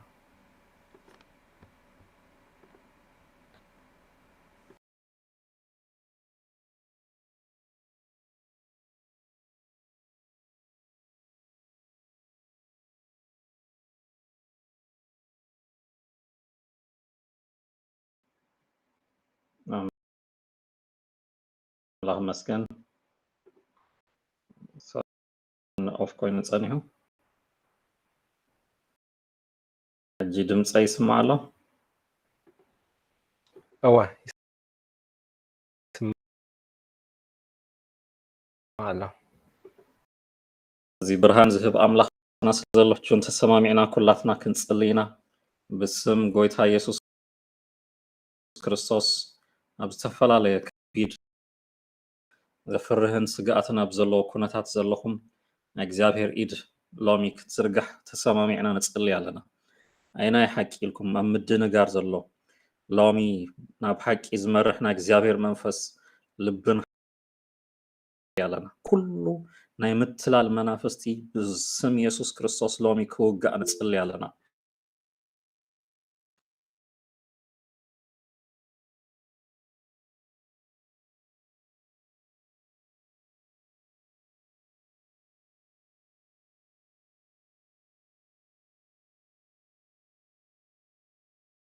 ኢየሱስ ጎይታ እዩ ሃሌሉያ በዚ ብጸሎት መንፈስ ከለና ባባ ሃብተ ክትጸልየልና እዩ ፓስተር ኣብያቶላ ማይክ መስለኒ ባባ ሃብተ ማይክ ወሰዳሞ ጸልየልና ካብ ስሕተት ዘበለ ኣምላኽ ከህልወና ጎይታ ኢየሱስ ክርስቶስ ስም እንዳጸለና በፍቅረ ኣምላኽ ክንጸንዕ ብመንፈስ ቅዱስ ክንዓቢ ክትጸልየልና ኢኻ ማይክና ባኻ ፓስተር بابا حتى بحدش كسرح كم حدش كهون بسم يسوع نصلي علينا እግዚአብሔር ጸጋ እግዚአብሔር መንፈስ እግዚአብሔር ክብሪ ክመጽ ምክሐስ ክኸውን ምምላስ ክኸውን በኢየሱስ ክርስቶስ ስም ንጽሊ እግዚአብሔር አምላኽ እሙን አምላኽ ኢኻ ትክሕስ አምላኽ ኢኻ እግዚአብሔር አምላኽ ነቲ ጸላኢ ዘፍረሶ መሰረት ኩሉ ሎሚ ምምላስ ክኸውን ከም በሐድሽ ክህነጽ ንጽሊ እግዚአብሔር በዚህ ሰዓት እዚ ነግዘገልግሉ ኣብ ዝተፈላለዩ ቦታ ዘለው ባሮት ካነጽሊ ነቲ ሓቂ ክሕብሩ መገዲ ሓቂ ከርእዩ ብምልላይ እግዚአብሔር ዓይንቶም ከፈት ነቲ ዲሲቭ ዘታልል መንፈስ ኩሉ ክርእዩ ህዝብኻ እግዚአብሔር አምላኽ ዘጥዒ ህይወት ዘለዎ ቃል ከርእዩ እግዚአብሔር መገዲ ዘርእዩ ሰባት ክትስኡ ንጽሊ ኣለና ህዝብኻ ከምቲ መጥምቕ ዮሐንስ ተስኦ እቲ መወዳእታ ዘመን መገዲ ዝጸረገ ሎሚ ንጽሊ ኣለና ንምጽአት ክርስቶስ ነፍስ ወከፍ መገዲ ክጸርግ ካብ ዝተታለለ መገዲ ኩሉ ተሓልዩ ኣብ መስመሩ ክጎይ ብሽም ኢየሱስ ንጽሊ እግዚአብሔር አምላኽ ነመስግነካ ኣለና ስለዚ ነበረና ግዜ ተመስግን ስለቶም ነፍስ ወከፍ ኣብዚ ተካፈሉ ኦንላይን ዘለው ኣሕዋትና ኩሉ ነመስግን ናይ ሰላም አምላኽ ምስ ኩልኹም ይኹን ብኩሉ ምውፃእ ምእታውኩም እግዚአብሔር ይባረኩም ናይ ክርስቶስ ሰላም ኣብ ህይወትኩም ይብዛሕ بتعنا ببلوص حسب سلام زلو هيوتن بيتن موصاء متاكم እግዚአብሔር ይባርኮ ኣብ ስራሕኩም ኣብ ትምህርቲ ኣብ ማሕበራዊ ህይወት ኩሉ ክትስልጡ ናይ እግዚአብሔር መንፈስ ህይወትኩም ኩሉ ይባርኮ ይሸፍኖ ኣና እግዚአብሔር መሪሕነት ምስ ኩልኹም ይኹን እግዚአብሔር ነመስግን ናይ ጎይታ በረኸት ምስ ኩልኹም ይኹን ናይ ሎሚ መደብና ኣብዚ ወዲእና ኣለና ዝቕጽል መደብና ኣብ ቀዳም እውን ኣሎ ስለዚ ቀዳም ኣቲኹም ትመሃሩ ብዛዕባ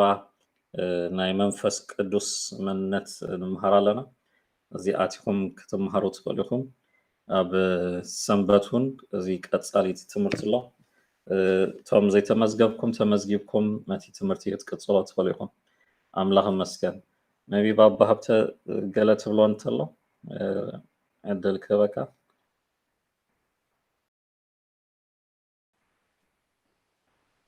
وقيت باركم على حنتي زولا نقراتي بليت كل سنة يزلو مايك دمس أي سمعنا له نو سمعك الله وقيت بارك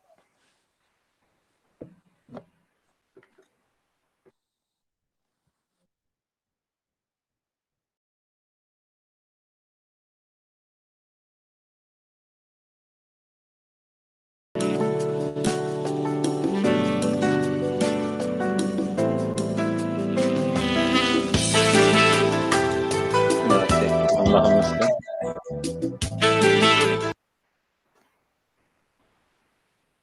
وقيت باركم أزي زعبا سعتت تمرتن لمداتن يقصلي تمرتو متزلو سومون حصوت نبيات حصوت نبيات زبل تمرتخن مارينا جابر شمي بارخ جابر بخلو يحلخم كاب حصوت تمرتي كاب حصوت نبيات جابر بدهم يشوفونكم آمين تبارك آمين آمين